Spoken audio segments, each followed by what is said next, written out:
emotionally. It's all from my point of view, which is the only one I really have. I raised my eyebrows when she introduced herself as Ms. Crenshaw. She smiled gently and explained that it was necessary in her line of work with couples and therapy.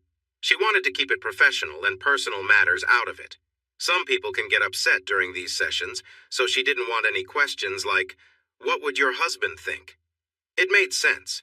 She joked that calling herself Ms. made her sound like a serious activist, but I figured anyone who got to know her for more than a few minutes would see she was just a kind older lady. She said writing this journal is good for my therapy. I didn't really know that before, but I went along with it. It feels helpful to write down my thoughts as I remember them, rather than how they were talked about in the news, which felt more like gossip than real reporting. People are often viewed as heroes or villains, but they are just like everyone else. That's how modern news seems to work. Lift people up, then bring them down. Let me introduce myself. I am Ben Blackcloud. Technically, my name is Benjamin, but I dislike it, and I dislike Benji even more. My former partner enjoyed calling me those names. Speaking of partners, I had one. You probably haven't heard of me, and that's okay. Unless you're in my field. You've only heard of me if I helped with a show you ran. To a small group, I was known as the Devil Incarnate, always wanting bigger and better things for less money, always needing more space for our acts. But my partner? You'd know him. Jeff Klondike, known to his fans as Clonkers. Picture him jumping around on stage, making silly sounds, or shouting his mother's call of Jeffrey when he was in the middle of a funny story. Being business partners with a famous comedian has its challenges. Often no one knows who I am or believes me when I tell them. He was the star, the one in the spotlight making everyone laugh and enjoying himself. I was the quiet one behind the scenes, making everything work smoothly. You think that when you buy a ticket for a show, he does everything alone? Of course not.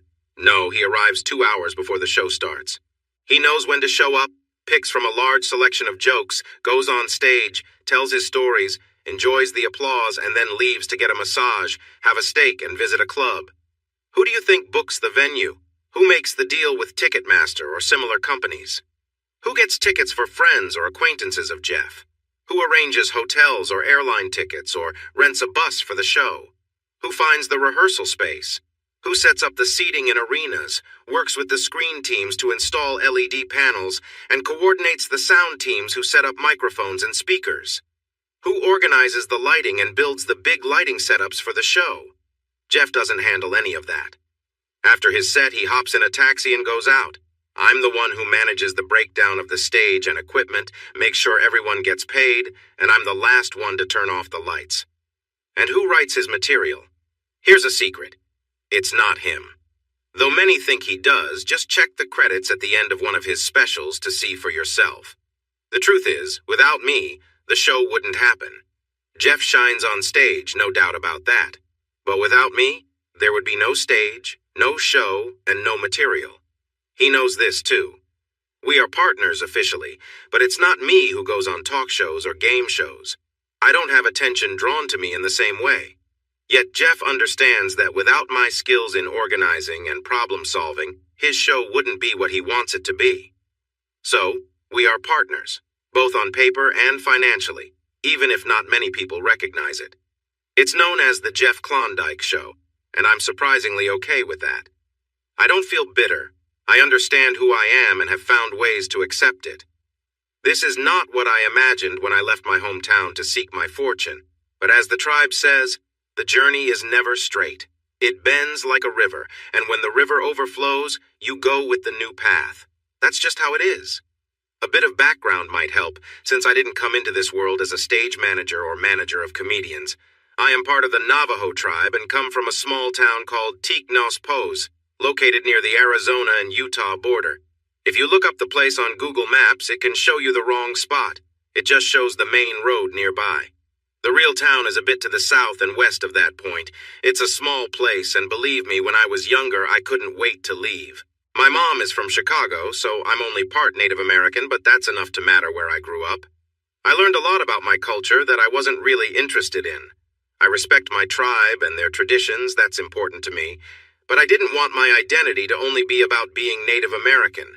I wanted to be understood as a person who also happens to be Native American, rather than just being defined by it.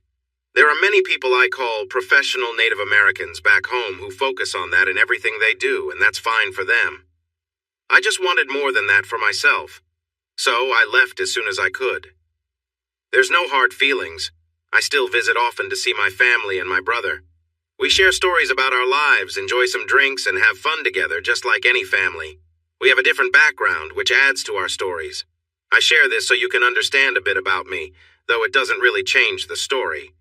I am 5 feet 10 inches tall, taller than many in my community, and I have nice olive skin, which I like because I don't usually get sunburned. My eyes look similar to yours because I'm only part Native American. The main thing that shows my heritage is my hair. It's long, thick, and black, and when I grow it long, it reaches my shoulders. Sometimes, from behind, people might mistake me for a woman because of my hair, and that's happened more than once. I would say I'm neither ugly nor handsome, just somewhere in the middle. I have a few gray strands now, which is normal. But I'm getting ahead of myself. Anyway, Mom and Dad are still alive. One thing about being Native American is that we often live a long time. Mom is from Chicago, and she's very much a typical city person. Dad, on the other hand, is one of those professional Native Americans I mentioned. He leads tours, takes part in traditional ceremonies, dresses in cultural clothing, and speaks in a unique style. When he returns from work, he changes into jeans and a sweatshirt, speaking like President Biden. He understands what tourists expect and is happy to provide it for them, earning money from their visits. After everything that the federal government has done to our people, it's only fair. My brother is a carpenter. He works with both traditional framing and custom builds, and he studies old Native American woodworking techniques. Did you know the Navajo had their own methods? They do. It's much like Japanese techniques. It focuses on making strong joints using only the wood itself. He combines both styles in his work. He is married to Joe, and they have 3 kids who bring me joy whenever I come home.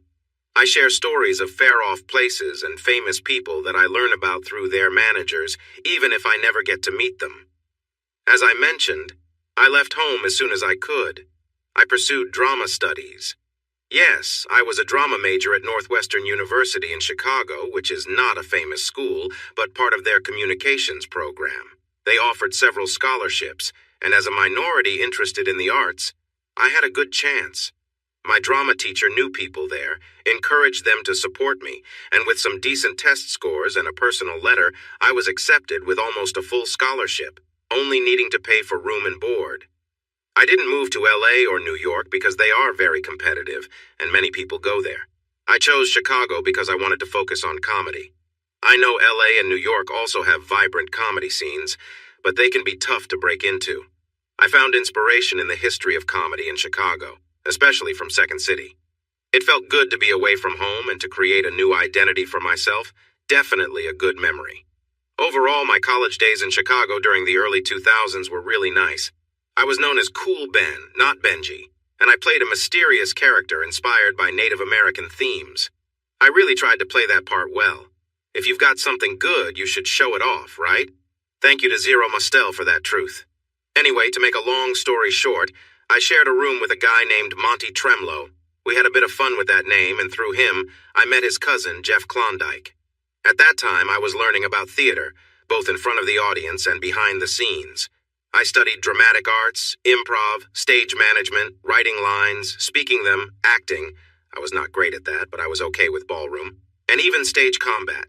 Stage combat is a special skill, and for it to look real, it needs to be practiced a lot. It was so much fun. We put on performances, and I got to show what I could do, but I eventually realized that I just wasn't good enough. That realization was hard. And honestly, I felt like it was all Jeff Klondike's fault.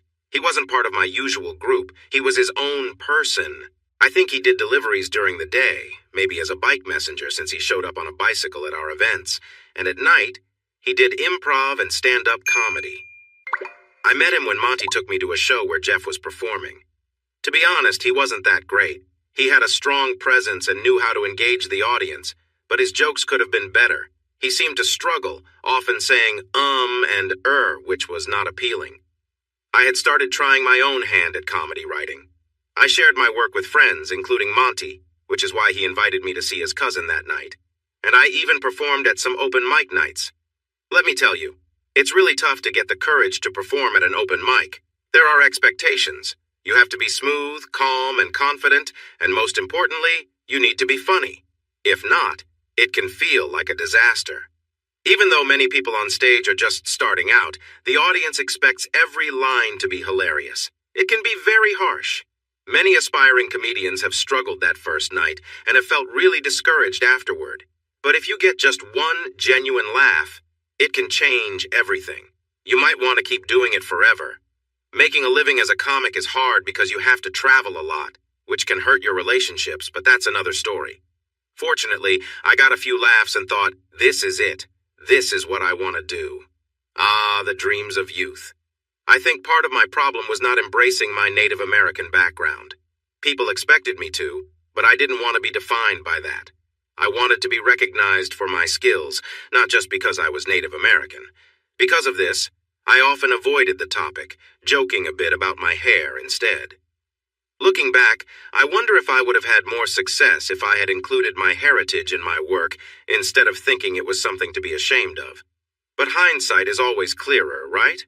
At least I wasn't one of the people who had to face certain challenges that some in my tribe did. One person, for instance, had an unusual situation due to their condition, but they were recognized for their unique abilities despite the struggles they faced. Not everything was negative, though. That night after Jeff's performance, I went to give him feedback. It didn't go well. Monty was sitting there, calm and relaxed, while Jeff had a very annoyed look on his face. At the end of my feedback, he asked, "Let me guess. You think you could do better?" "Well, yes, but I was just trying to help.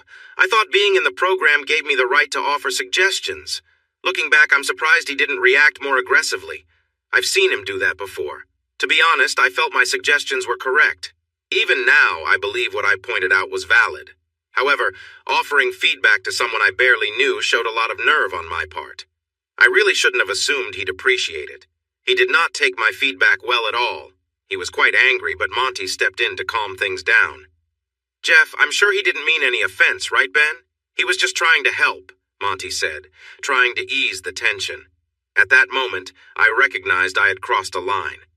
"I'm really sorry, man," I said, quickly backpedaling. Jeff glared at me, trying to decide whether to walk away or confront me. "So you have your own material, huh?" he finally asked after a pause. I replied, thinking of a smart response. I wasn't sure where he was going with this. "Do you or don't you?" he asked, shifting his stance, clearly ready to leave. "Well, yes," I replied carefully. "Okay then." He cracked his knuckles and nodded at Monty. "Here's the deal. I'll give you some of my material and you share some of yours. We both perform at different clubs on 2 nights. One night you do your stuff along with mine. The next night I'll do the same. We won't watch each other. The audience and Monty here will judge us. If you're better, I'll stay quiet and listen to you. If I'm better, you'll have to accept that. Are you in?" Oh my gosh! A laugh-off. An old-fashioned laugh-off just like that. I hadn't heard of one like this before, and I was all in, just for the fun of it. It didn't matter so much who won, but it would be nice to show him who was better. I pretended to think it over, even though I was already excited. Of course, I wouldn't share my best material. There was no reason to make it hard for myself, and I was sure he'd do the same. It would be silly not to. But yes, this was a great idea. In the end, I nodded, reached out my hand, and we shook on it. "All right, 2 weeks. I need your material in a week so I can practice. I'll send mine to you through Monty. Sound fair? We'll perform at the Comedy Club and Marcel's in 2 weeks, both with open mic night. May the best person win me, hopefully. Good luck, Tonto." And that was the start of the teasing. He wasn't mean about it, though. If I told him I didn't like a name he used, he would stop calling me that. It didn't bother me much because he always had plenty of others. I think the worst name he ever gave me was Native Michael Bolton after a bad hair attempt. A lesson learned there. Monty nodded, rubbing his hands together with excitement about the contest we had just arranged, saying, "I am going to make so much money from this. Tickets everywhere. This is going to be amazing." I should have figured Monty would take charge like this. I looked at Jeff to see if he agreed with this idea or if it was a trick. He looked back at me and gave me his wonderful smile, filled with charm and real joy. It was the kind of smile that could impress anyone. And so it was set to happen. I went home and reviewed my material, picking out some of the pieces I thought were the weakest. By weakest, I meant the ones I believed wouldn't work. They just didn't seem funny to me, especially after my last performance didn't go well. I had 15 pages of what I thought was barely laughable content, and I sent it to Monty. He returned 10 pages, and it was hard to understand what he had changed. However, I got the main idea by the end. I spent the week practicing after my college classes, trying my best with what I had. I combined his notes with my best 10 minutes of jokes and felt ready when the time came. Meanwhile, Monty was creating buzz about the show. There was a lot of excitement. The honor of the Northwestern Communications Department was on the line. People stopped me in the halls to wish me luck. Both venues were sold out and tickets were being sold for more than their face value, thanks to Monty. Even some of the teachers mentioned they would attend. Monty had arranged to video the whole event since camera phones didn't exist yet. This way, I could see his performance, and he could see mine afterward. Honestly, I was curious to see his take on my material and if I could learn anything from it. Well, there I was, completely unaware of the tough competition ahead. The show went well. I thought I did great. There was a lot of laughter and applause. I had never experienced anything like it before. If I hadn't been convinced before, I was now. It was amazing. People were patting me on the back and offering to buy me a drink. It felt wonderful. Then I went home, wondering how Monty had done. When Monty returned, he couldn't look me in the eye, which told me that it wasn't good news for me. He grabbed a drink, plopped down on his bed, and took a long sip before saying, "I'm sorry, Ben. You were good, but he was better." I just sat there staring at him. "How much better? Does it really matter?" he replied. "I guess it does." There was a deep sigh. "Yeah, it does. Tell me." "Are you sure you want to know?" "It was my material. I deserve to know." "I don't know, man. It was the same material, but it didn't feel the same. The strange thing is, your parts were the best by far. You could clearly see what was yours and what wasn't. Somehow he took your work and made it more polished. His timing was perfect and his expressions were spot on. He really hit it out of the park." I sat there staring at my shoes, my mind blank. "Look, you were really good too. Honestly, I've never seen you perform better. But I have to go with the results, Ben. He was better. I'm really sorry." That was the end of the discussion. I just finished my beer and lay down on my bed. Monty had clearly been drinking. He was fast asleep and snoring loudly. I stared at the ceiling, trying to understand what had happened. Sure, Monty was good, but I was good too, right? There was space for more than one comedian. My life wasn't over, except it felt like it was. The next day, I got up, took a shower, and went to school. No one looked me in the eye. I heard a few quick "sorry, man" remarks as people walked by, but that was all. Even the teachers avoided calling on me. I could tell I wasn't in anyone's good books. That night, Monty and I sat down to watch Jeff's performance. I hated every moment of it. Deep down, I knew he was better. He brought my material to life in a way I hadn't seen. He paused where I wouldn't. He let the jokes breathe when I rushed through. It was hard to take, and I didn't laugh at all, not that anyone expected me to, given how I felt. I was in a funk for the next month. I struggled in my classes. I passed, but just barely. I didn't try hard, and it showed.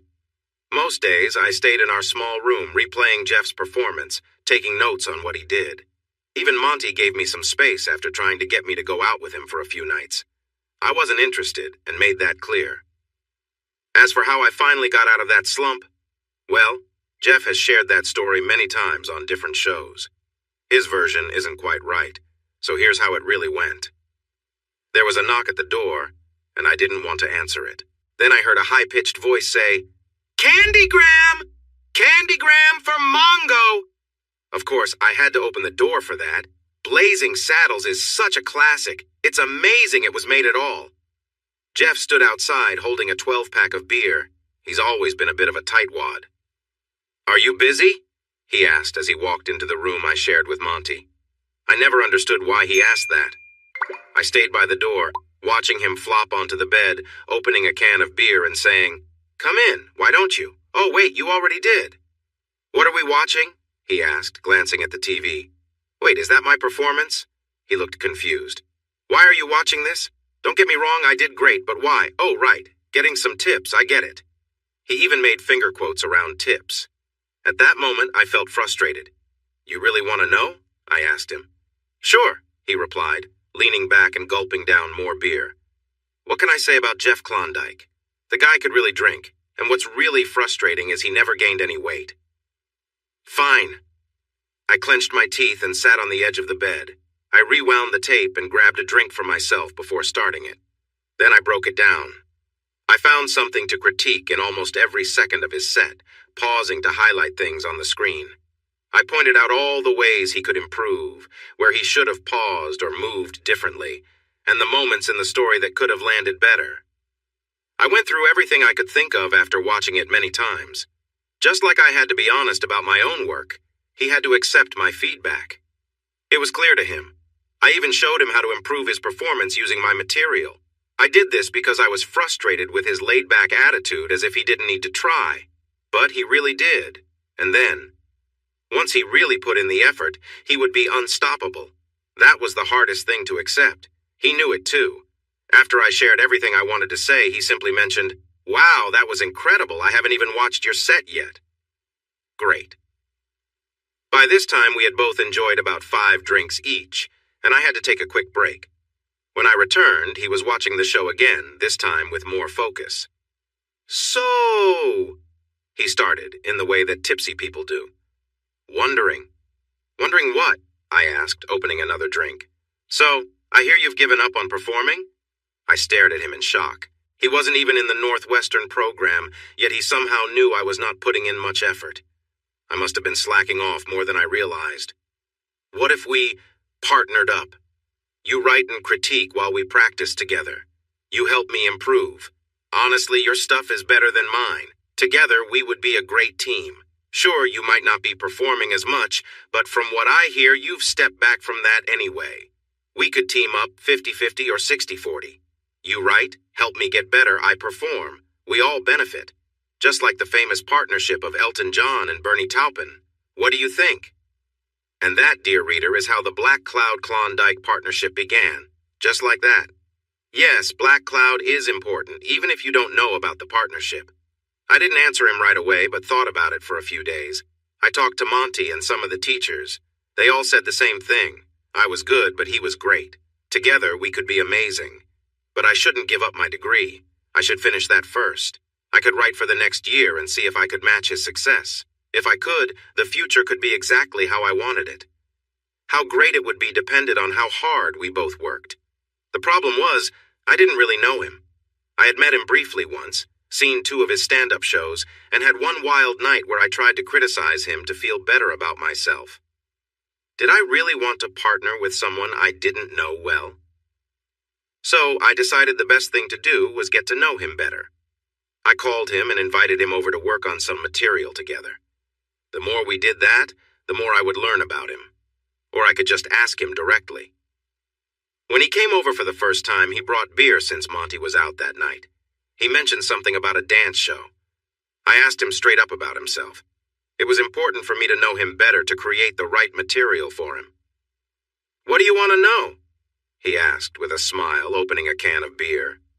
We were stepping up our beer choices slowly. "I don't know. What do you want to share?" I replied, turning the question back to him. He scratched his chin, took a sip, thought for a moment, and then said, "Well, I have 2 brothers, one older and one younger, and a young sister who was a surprise. I'm 24. I moved out 3 years ago. I've always wanted to succeed in comedy. My heroes are comedians like Richard Pryor and George Carlin. I loved their albums when I was growing up. I really don't like boring physical comedy. The Three Stooges and Mr. Bean are not for me. Stand-up comedy is tough, but if you can do it, you can do anything. I'm not into acting in movies, but I wouldn't turn down a TV show if it was designed for me. I enjoy political humor and like to poke fun at both sides. I dislike people who are against others for their identity, respect women, don't see myself having kids, and I don't want to work in a place like a strip club. My first girlfriend was a dancer, and I saw what it was like, and it wasn't good." He took a deep breath and had another sip. "What else do you want to know?" Let me think. Are there any topics you wouldn't want to touch? Like religion or anything else?" I asked, intrigued. I often prefer to avoid certain topics, but you never know what others want to discuss. Not really. I wouldn't intentionally pick a fight over things, but if it's in the news, I might speak up. I don't want to be unkind just for fun, but I also won't hesitate to say what I think, you know? I see. So, you're okay with making a few enemies along the way? Well, it didn't hurt Rosie O'Donnell, did it? Good point. If you have a touring show, are you thinking about a theme? He scratched his head. What do you mean? When big comedians go on tour, they often have a name for it, usually centered around something. A main idea they want to share. The jokes or stories connect to that idea. Sometimes it's more obvious than others, but the most successful ones have a clear talking point for interviews and such. I did have some knowledge on this. I hadn't really thought of that. Right now, I'm just going show to show, trying to find what works, he replied honestly. At least he was sincere. We can think about that later. It's not something you have to decide right now, I said. What about your family?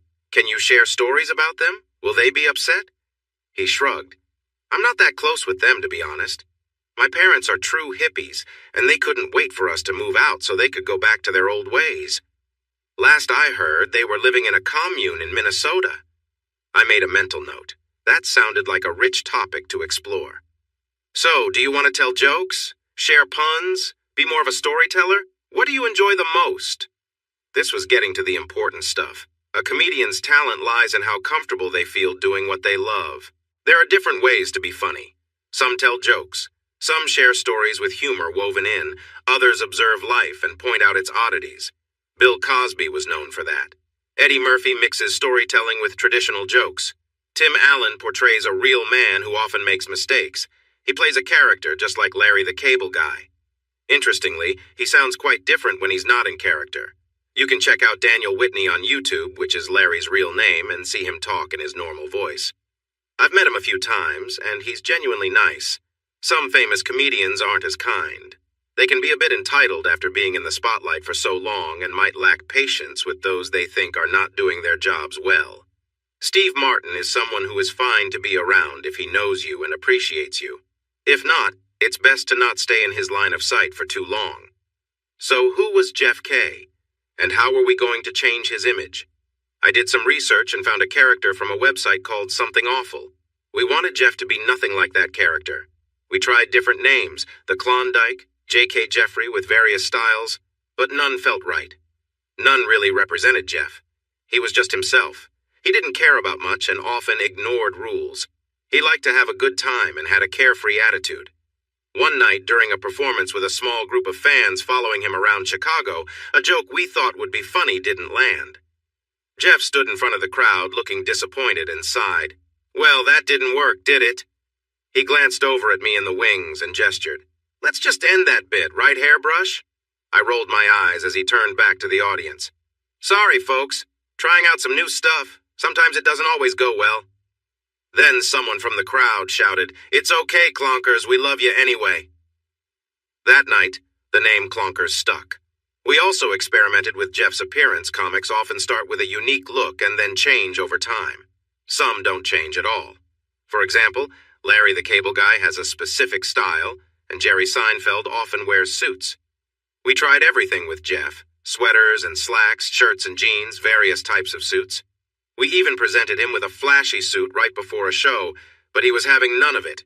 He had arrived in jeans, a t-shirt, a Hawaiian shirt, and a baseball cap. After taking one look at the suit, he said, No, we are done, and stuck with his casual outfit, which became his signature look. When someone finds success, brands often try to get them to wear their clothes for gigs, offering big money for a spot on a show. But Jeff wore whatever he liked and felt comfortable in. I also found out that Jeff was quite loyal and usually had everything in order. He wasn't messy. He had a tidy apartment by the river in Chicago, and generally he was punctual. He drank a lot back then, but didn't we all? We lived on energy, soda, snacks, and takeout. These days it's different, but back then we didn't worry about calories. We stayed away from harder drugs because we had seen how bad cocaine could be in the late 80s. His sense of humor was a bit rough and sharp for most people.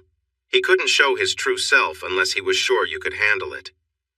It took him some time to relax around me, and together with his agent Maury, we were probably the two people who understood him the best. Yes, his agent. And mine too, in a way. After I finished my degree, we had some local success and took a few trips to Wisconsin and Indiana. We started getting repeat bookings. I thought I could stick with this for at least another year to see what happened. I wasn't getting any other offers. Second City talked to me about being a stage manager, but that felt more like babysitting. While I knew many people got their start there, working with Jeff felt more real and in our control. By the end of that first year, I could manage the requests for gigs that came in, but I quickly realized I didn't have the skills or connections to get gigs for Jeff. We needed an agent. That's when we met Maury Slocum. We found him at a gig in Detroit where he was negotiating for another act.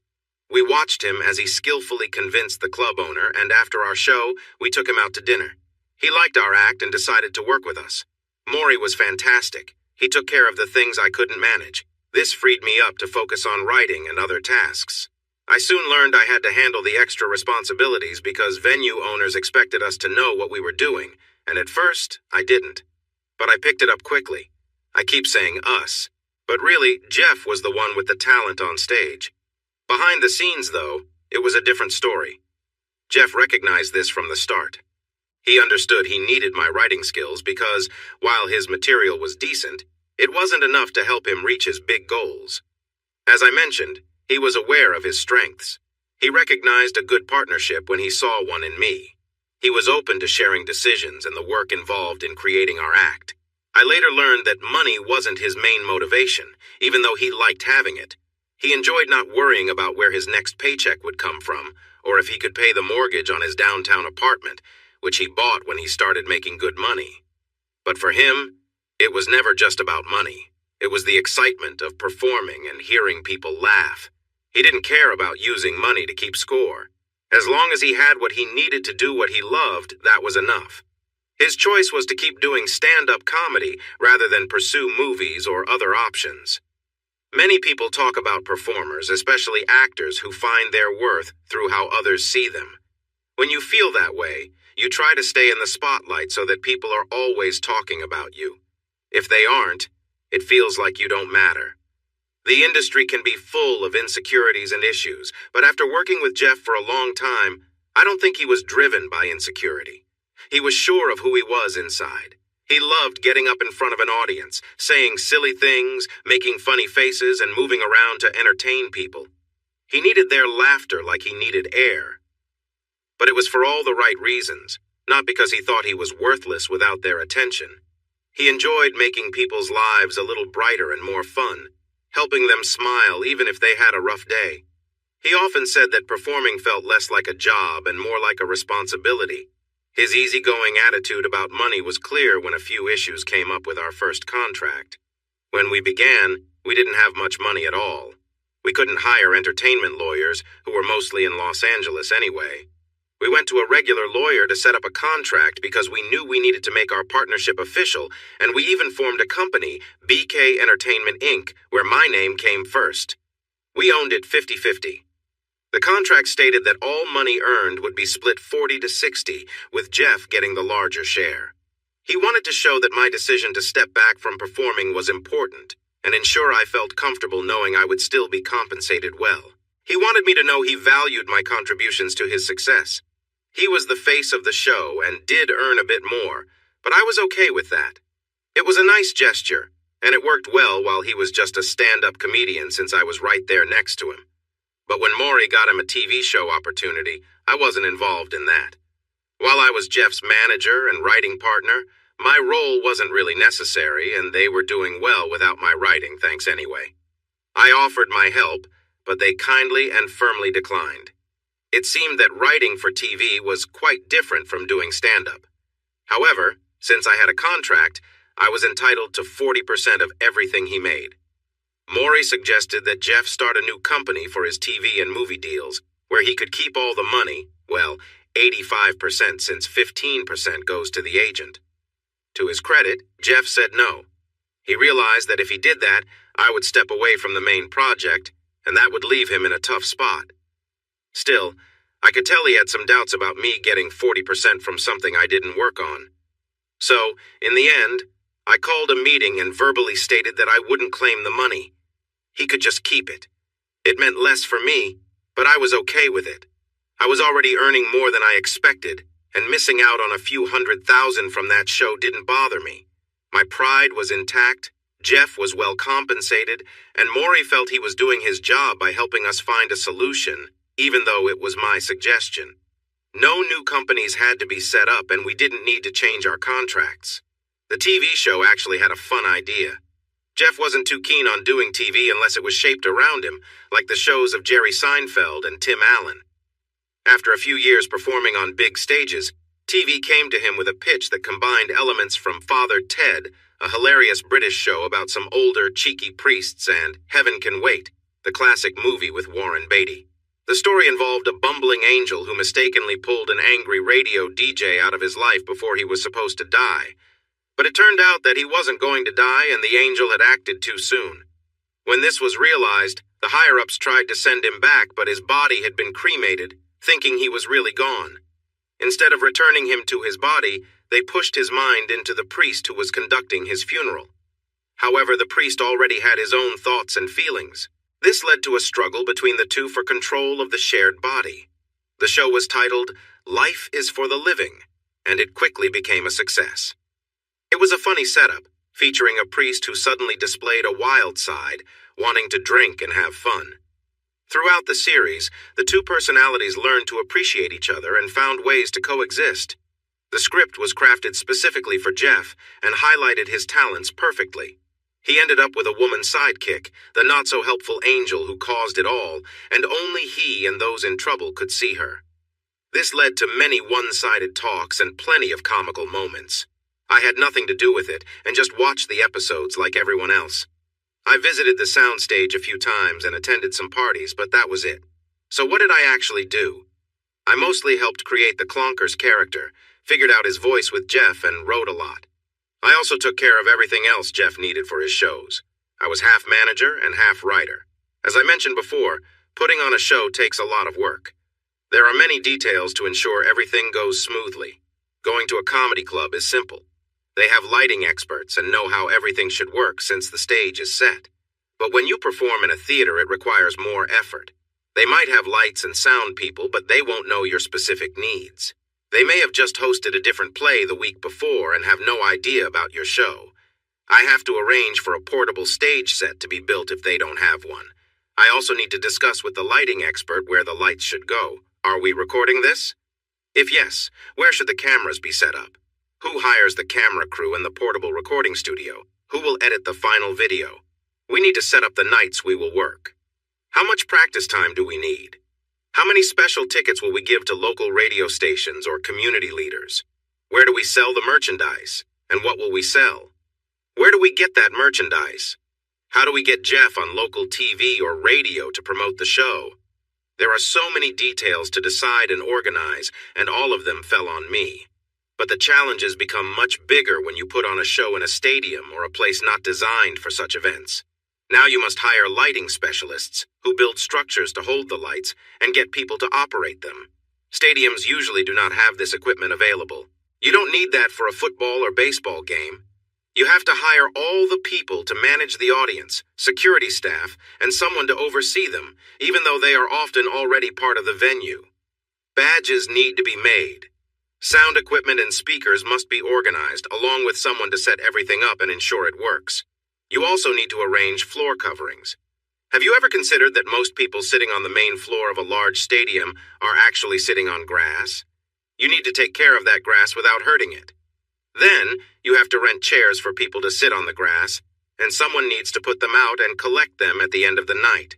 You also need to build a stage, set up large LED screens on the sides, and make sure everything works for the event. There are countless tiny details to manage. You even need to hire people to watch over the bathrooms to make sure no one is causing trouble. It's odd, but this can happen, especially at comedy shows. We even had jokes about it in one of Jeff's routines. Now imagine trying to do all of this in another country. We don't often perform in places where they don't speak English, but we've done some shows in the Netherlands, France, and Spain since Netflix reaches many people. While many people there can speak English, I can't. So organizing these events abroad means making a lot of early morning or late night calls. It's a bit exhausting. And then there's the writing. I enjoy it, and I'm good at it. Jeff always brings new ideas to my words that I never thought of.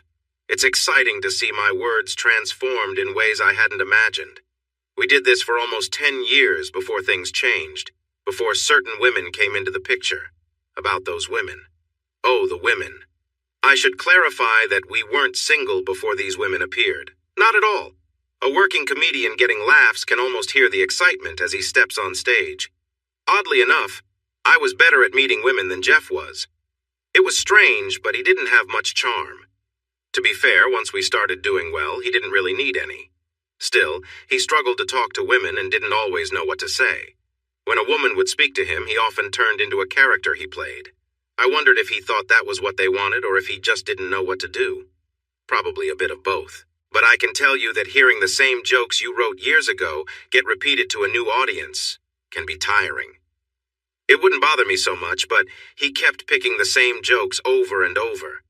As for me, since I wasn't on stage and famous, I had to put in some effort. When I was on my own, I played up the image of someone who understood the secrets of the land, a role that seemed to work for me. It was easy to make love seem like a big mystery. A few hints, some cautious words, a lot of simple sayings, and some quiet, intense looks made it all feel special. But really, there isn't any secret knowledge.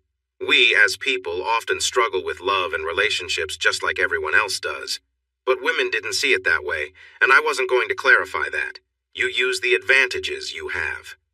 I quickly learned to avoid talking about Jeff or my job. Mentioning them would surely lead to, what's he really like? Which would jump to, can I meet him? That would ruin the night for sure. But if I was out with Jeff, who loved to relax after a gig at a club or a bar, it was a different story.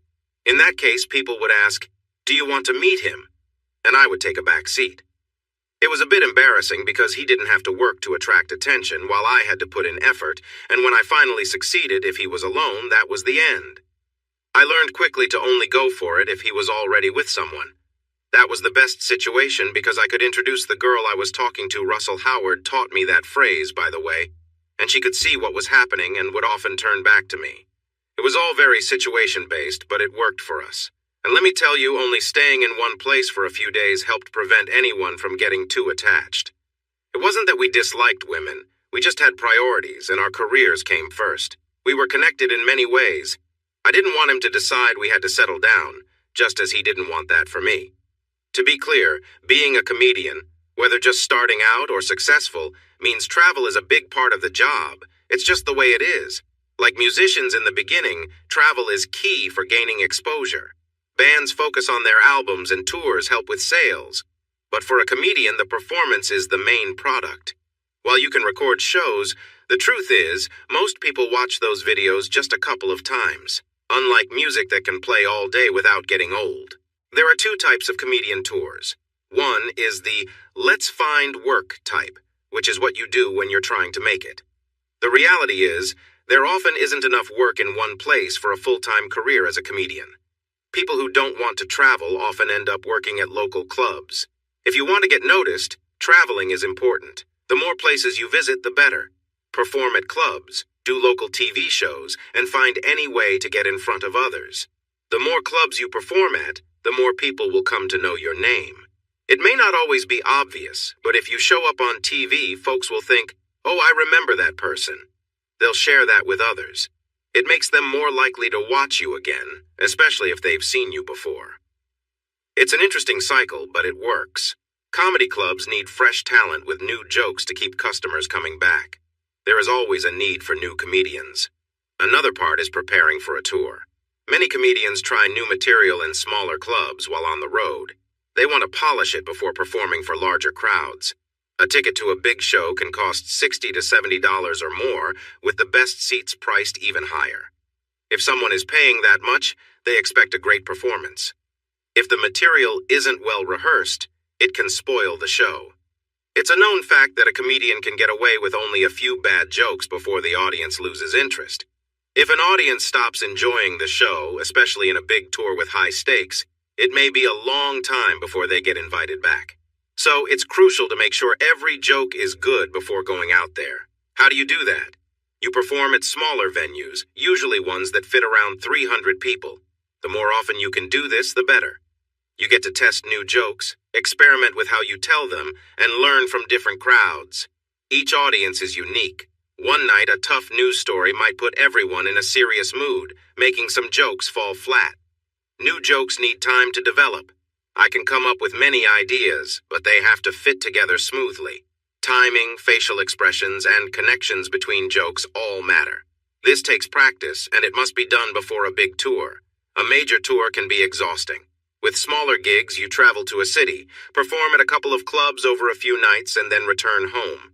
But on tour, you might not return for weeks or even months. Because of this, having a relationship is tricky unless you find someone very understanding. You don't want a partner who will complain about your absence. In such a situation, you need a supportive partner, and that understanding might only come after you achieve significant success in your career. At that time, while traveling was still a possibility, especially when getting ready for a big tour, you would handle these events every few years, not every week like you do when you are just starting out. For some comedians, the aim is to appear on TV or in movies. This way you get to go home every night, and it's quite profitable. However, the downside is that you begin to drift away from being a stand-up comedian performing regularly. The only comedian I have seen balance live gigs and TV well is Tim Allen, but even he eventually stopped touring. Jay Leno also did stand-up while hosting The Tonight Show. I heard he was able to live off the money he made from gigs while saving his Tonight Show earnings for car purchases. In my opinion, with TV and movies, you have a team trying to keep you content, and you can start to believe your own hype. When you're out on the road, sometimes you find yourself getting ready in small bathrooms. You see a mix of hotel rooms, some not very nice. It reminds you that you can't expect the world to support you without hard work. But that's just my view. I'm not the person on stage trying to meet everyone's expectations for 2 hours. So what do I know? It took us 8 years to get noticed, and then we received an invitation to appear on a popular talk show. It was a big deal, Jimmy Kimmel. It's hard to get bigger than that. Although I learned later that being on Graham Norton in the UK is also a major opportunity. They discuss topics there that would be surprising on US shows. Jeff got to be on that show once and returned to the hotel quite tipsy, as they actually serve real drinks to guests on set. That would never happen back home. He had a 5-minute spot on Kimmel, and I was backstage enjoying the atmosphere. There were some wonderful moments shared with our family that night. We felt great about it. This led to invitations for a few game shows, which is terrific for getting noticed. We believed we had 6 months to ride the wave of excitement and then launch a national tour. I didn't fully understand the amount of work ahead, though I knew from other managers that we needed to do it, but also hire help. So, we did. It took 6 months of performing in smaller clubs to gather enough material for a 90-minute show that we both felt confident about. Now let me tell you, organizing a big tour costs a lot. It's not just about reserving a venue and paying later. You have to pay up front. We needed nearly $10 million to fund our first tour, which we jokingly called the Can We Do This Tour. Officially, it was known as the An Insecure Man Tour. Here's something else we discovered. Streaming services like Netflix, Amazon, and Hulu, they don't want to know about a special project until you've already had a successful tour. So much for thinking it would work that way. Later, we found out they don't pay you in advance only after you finish the project. All the risk is on us. In the end, the only group interested in us was Sky News from Europe, which was surprising, but we didn't question it. They covered half our costs, and we had to take out a loan for the rest, which was quite a hassle. Have you ever gone to a bank and asked for a loan for a tour? No security? And as a Native American, it's tough. Take my advice. Avoid it if you can. We ended up getting a loan from a Saudi bank, which bothered me a lot, but we couldn't find money from anyone else, so we took it. Fortunately, the tour was a huge success. We made 3 times what it cost to put on the show, so we paid back the loan, covered some interest, and I took home 40%. Sky got its exclusive story, which helped us gain recognition in Europe, so everything turned out well. We also got paid for the special project, too. We had made it. Now people were inviting us instead of us searching for opportunities. It was an exciting moment, and there were some nights in Vegas that I can't remember too clearly. One thing I appreciated about Jeff was that, even though he drank a lot, he didn't use drugs, as I mentioned before. Not even stimulants, as Jim Carrey calls them. It's interesting how some people's stimulants come in small baggies and aren't prescribed. I choose to stay away from drugs, too. Early on, we tried some weed and edibles, but we quickly stopped. You can't do your best work when you're high. You might think you've created something funny, but the next day you see it for what it really is. So we cut back, and I was happy about that.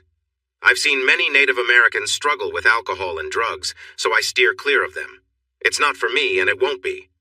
Now back to the travels. You get the idea that we moved around a lot. It's part of the job, like I explained.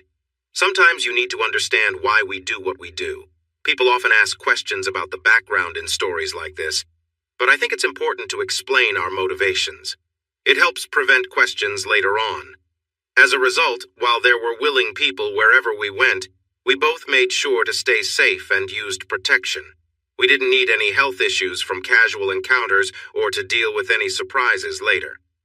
So while we enjoyed some company, we were smart about it and cared for our own well-being. I learned a lot during this time, that's for sure. What each woman wants can be very different. Sometimes she might not even realize what it is, or she does know but won't admit it. I often heard the phrase, "only bad women do that," even though deep down she might wish you would. She just can't allow herself to feel that way and look at herself later. Both Jeff and I made an effort to avoid women who were married, but I was more careful than he was. Jeff would check for rings but wouldn't ask any questions. As for me, I would ask and try to learn more. I didn't want to step into someone else's relationship. I know it sounds old-fashioned to say a woman belongs to another man, but I feel it's about respecting someone else's commitment. If I were ever married, I would want that same respect. There were times when I was talking to a woman and things were going well, but then Jeff would show up.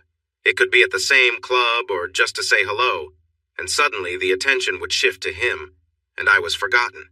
It was never done on purpose. Sometimes Jeff would check in and ask, "Is this okay? You aren't upset, are you?" And that question was tough to answer. If I said yes, he would stop, but I knew that would ruin my chances with her, so it was easier for me to agree and look for someone else if there was time. Jeff never meant to hurt me. It was just how our dynamic worked because of his popularity. Even with those situations, I enjoyed my time. I didn't feel bitter about Jeff receiving attention instead of me. The truth is, the more popular he became, the harder things got for him. There are levels of fame that people may not understand unless they've experienced it. Jeff couldn't go to the movies without making arrangements ahead of time, or else his presence would draw too much attention and distract from the film. People would approach him for selfies or autographs, wanting to chat or be friends with a celebrity. He even had trouble going grocery shopping because he worried that paparazzi might be around. Buying a new phone wasn't easy for him either. Many employees at phone stores were too curious and could easily find and share personal information. Still, while these are first-world problems, the bright side is that he could get a table at any restaurant he wanted, often without having to pay. When we were struggling, we had to cover our own bills. Now that we had some money, everything felt different. It was a strange situation. Jeff, my friend, had a habit of giving away free meals at restaurants. He would spot families nearby and pay for their meal using his own comped dinner. This way, he could feel like a good guy and enjoy a meal without feeling like he was taking advantage of his success. However, Jeff needed to be careful with his words. This was a big challenge for him. He had to think about the people he trusted and formed relationships with. Anyone he dated who wasn't wealthy would make people wonder about their intentions. This made those old friends of his, including me, even more important. As Jeff became more successful, he leaned on me more. We had a bond built on trust until things changed, and I soon realized the reason. Once again, it had to do with a woman. Honestly, neither of us was aware of it at first. Jeff wasn't a bad person. He simply didn't think about how his actions affected others. Women were drawn to him, and he would pursue them without a second thought. If he had considered the feelings of those around him, he would have been upset with the impact of his actions. I don't think he was a bad person. He just didn't connect his choices to their effects. He was focused on the present moment and often ignored everything else. While traveling together, though I didn't go on every trip, there were often women around. Some trips were more about maintaining appearances, but if new material was being tested, I needed to be there to discuss how it went, adjust what was needed, and refine the presentation. Looking back, I feel a bit ashamed about some of those experiences. There's a saying that boys will be boys, but I think that can excuse poor behavior and overlook how actions impact others. Sometimes, when men feel there's no one watching, they may act out in ways they normally wouldn't. They say that character shows when no one is around. In that case, we weren't the best examples. We accepted what was offered to us, and as I mentioned before, we tried to be smart and not mislead anyone, while also looking out for ourselves. But I admit, we did enjoy ourselves quite a bit. We even had some routines to make things easier the next morning. For example, no matter what time we woke up after a show, if there was a girl in either of our beds, we would roll over, check our phones, and then say, "Oh no!" and explain that we had a flight to catch for the next gig and needed to hurry. It didn't matter if we actually had a flight or not. Our flights were always scheduled for the afternoon because, like me, Jeff is not a morning person. Usually this would make the girl jump up, quickly shower if she had time, get dressed, and leave. The most awkward part was when someone asked for a phone number. I didn't like to give fake numbers because that felt mean, but I also didn't want to receive constant calls from women saying, "I'm coming to town, let's meet up." We often didn't even remember their names. It was especially tricky if they planned to visit Chicago and expected to stay with us. So we would give them the number of our secondary phone. It was a real number, but we only checked it once a week and mostly ignored it. I would explain that both Jeff and I were busy, that it didn't get checked often, and that we probably wouldn't answer requests for tickets or other things. If we responded, the number would get out and we'd be overwhelmed with calls. Some girls didn't believe it, and a few looked disappointed or got upset. We would have to say, "I really enjoyed last night, but I'm traveling a lot and not looking for a relationship right now." There was no need to be rude about it, even if some reacted sharply. In those moments, the thought of our departing flight usually helped to settle any drama. Either way, we had our fun. We had some adventures, sometimes even spending time with multiple women at once. We engaged in silly antics in the backstage bathrooms at shows, and we learned a lot about the personal interests of the women we met. We even made up our own version of that song with all the women's names in it, a pretty silly thing to do, looking back. But then again, hindsight offers a clear view, doesn't it? Sometimes you don't realize how unpleasant you are until you look back. Take Wendy from Rolling Hills. She had her own ways, but preferred things to happen without asking.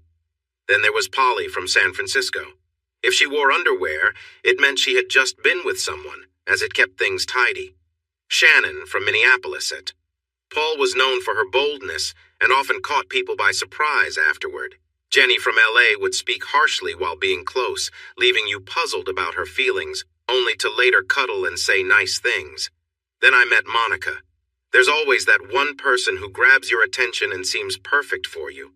I think the idea that there's just one person for everyone is not true.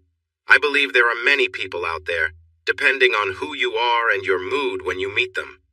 If you're open at that moment and you find someone interesting, that's how connections can start. Once you begin to feel attracted to someone, you often focus on their positive traits and overlook the not-so-great ones. You might ignore what doesn't fit with your idea of them. Whether that idea is right or wrong, Monica appeared at just the right time, and she seemed to think I was a good match too.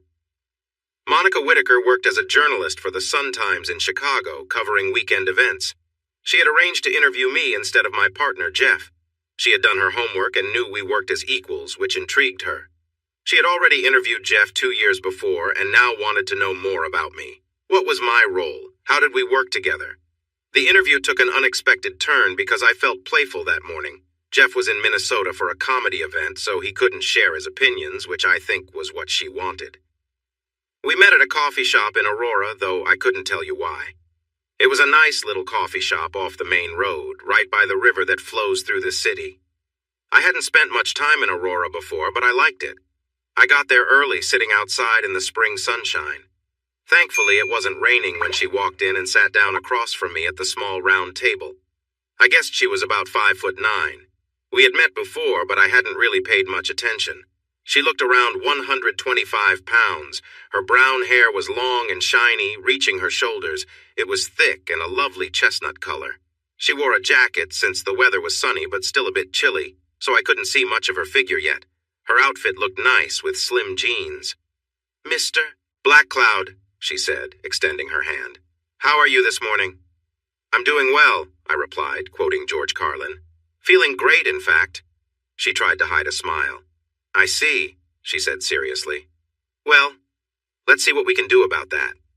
She took out a small recorder from her bag, adjusted it, and placed it on the table. "Let me get a coffee first," she said, and stood up to order. I couldn't help but notice how she walked away. Taking the chance, I talked into the recorder, pretending I was on a call. "Hey, Jeff, I'm in an interview. Yeah, she's pretty." "Wait, what? No way, that's not going to happen. Look, skydiving naked is not what the Mile High Club means. No, I won't send you pictures. I'm not going to embarrass her. No, just no." "Oh, all right then. I'll consider it if she agrees. Gotta go, she's coming back." It was all a little playful, and maybe it would make her smile later. After all, I was a comedy writer. She returned with her coffee, gave me a bright smile, and flipped her hair back to show me she was wearing an AirPod. "Oh, a monkey and a car battery?" she asked. I smiled sheepishly. His idea, not mine. "You usually need to answer your phone to have a conversation," she said, now grinning widely. She had a beautiful smile, with dimples that made her face light up. I felt a bit embarrassed. "Fine," I said, trying to stay calm. "I was just trying to make conversation," I added, feeling uncomfortable. She laughed, and it was easy to see she was enjoying herself. "I'm not going to get into details about that," she said, shaking her head. "I mean, how would that even work? What does a car battery have to do with a monkey? What role does the monkey play here? I really want to find out. Maybe I should look this up. Is someone using the battery? That sounds uncomfortable. How is that enticing?" These were sincere questions. I tried to change the topic.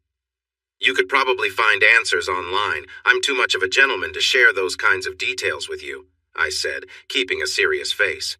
"But what about that recording device?" I shrugged. There didn't seem to be a good answer for that. She leaned back and studied me thoughtfully.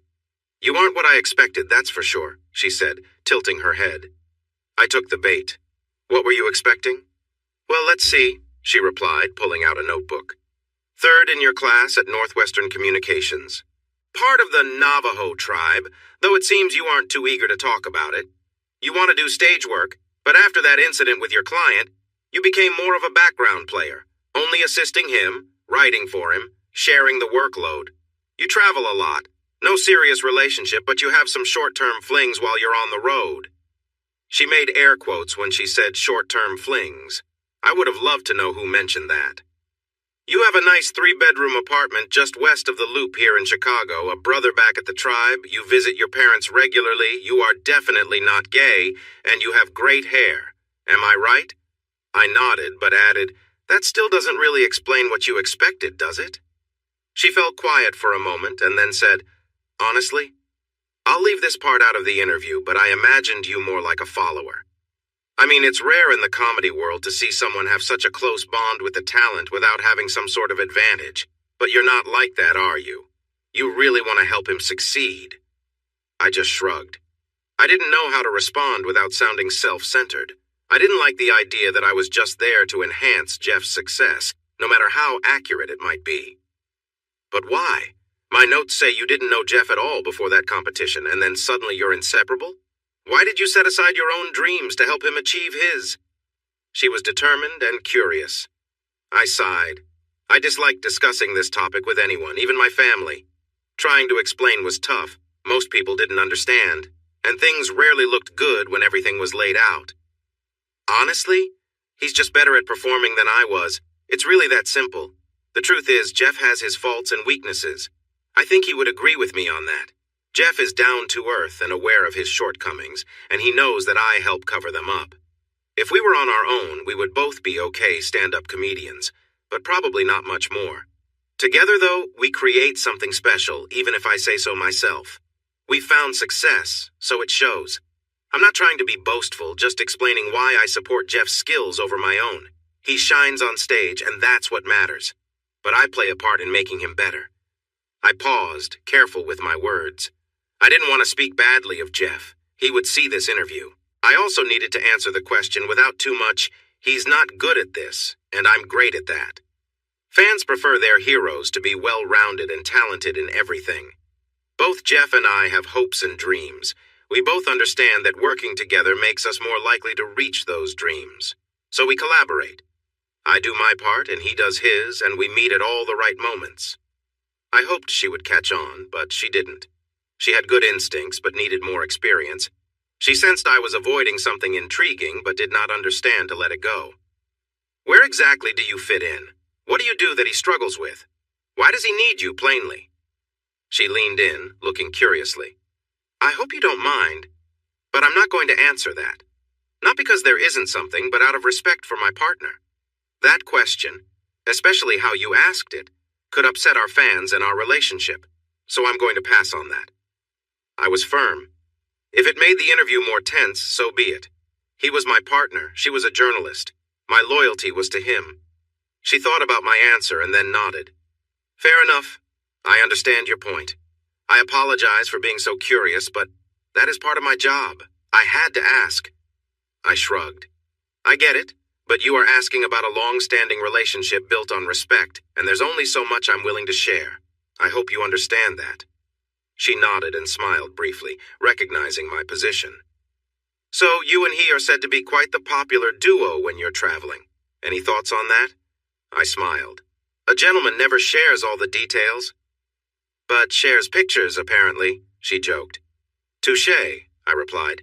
"So definitely not romantic partners, as some have claimed." She timed her question perfectly, just as I took a sip of my coffee, causing me to spill it. "What?" I exclaimed. "No, that's not it at all. We're just good friends," I said while cleaning the table. I paused and looked at her. "Where did you hear that?" I asked, a bit annoyed. "Oh, I can't tell you my sources," she replied, a sparkle in her eye. "But when there's competition, rumors start flying." Still, I thought. I mean, I could do worse, right? Jeff Klondike is a handsome man. It would be interesting to see if there's more to that nickname of his. If she could make comments, so could I. "Handsome?" she laughed. "Not really, he's just average. I like my guys dark and mysterious with long, beautiful dark hair." Wait, what? Is she flirting with me? Besides, I can't picture either of you as the one who takes charge in that relationship. That was true enough. Then I said something silly. "Oh, I'd have to be the one taking charge. There's no way Jeff could ever keep up with me." Then I realized how that sounded, especially to someone I thought might be flirting with me. Her big smile and laugh told me she noticed it too. "Oh, now that's a bold claim. Let me grab my camera and we can see." "You'll need a wider lens for that," I said quietly. "When you mess up, sometimes it's better to just own it." Her eyes lit up and she laughed again. "Now you're making claims you can't possibly prove.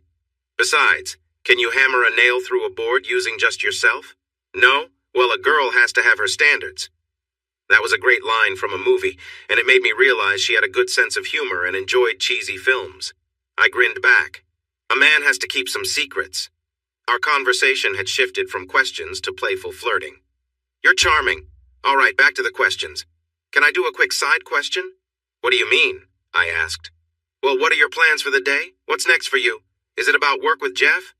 I was surprised and needed a moment to think. I had a few tasks lined up for the day. "Well, I need to meet with the architects who are designing our stage for the next tour. I have to check in with the office staff about booking Wembley Arena in the UK. I also need to review some designs. And later I have dinner with someone from Netflix to discuss a special they're making in New York." "That sounds amazing," she said, excited. "Can I join you for those things? I'd love to see you at work and understand what you do, maybe catch you in action."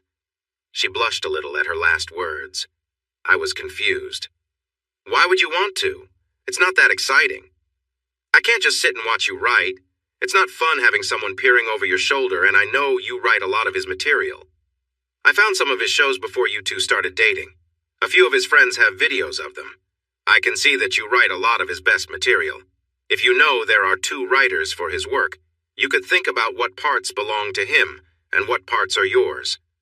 Your contributions are the strongest, right? I know you won't answer that, but it's true. Anyway, this is a great chance for me. I can watch you in action, get to know you better, and then write the story more accurately. Yes? Please? I was unsure, but I thought it would be fun to tease her a little. I think you like me, and this is your way of spending time with me, hoping to catch me off guard so you can find out what my secret is. Admit it, you have a plan.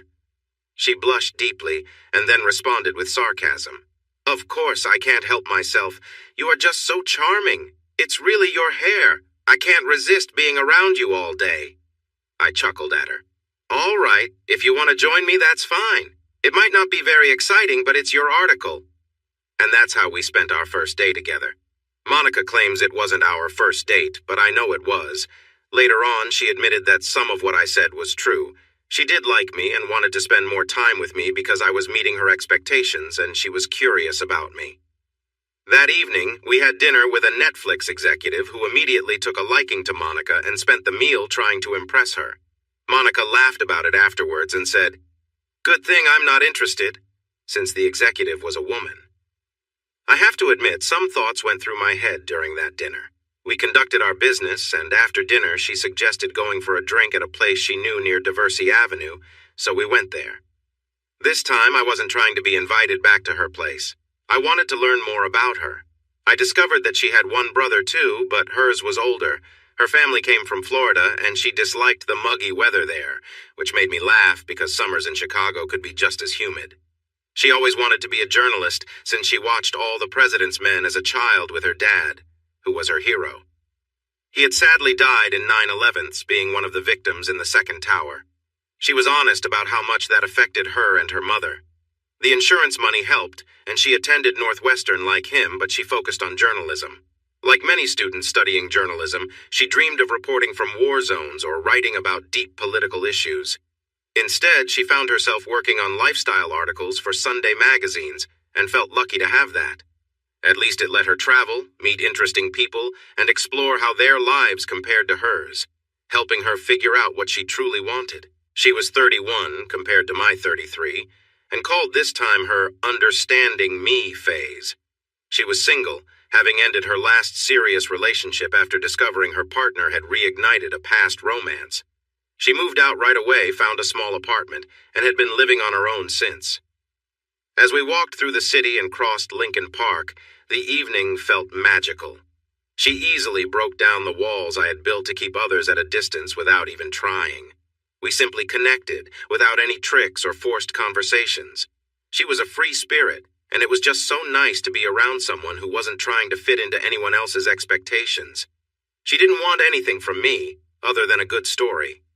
She wasn't impressed by my associate's rising fame and showed little interest in my role in it, which felt really refreshing. When it was time to say goodbye, I hesitated and asked, "So, I don't usually do this, but is there any chance I might see you again?"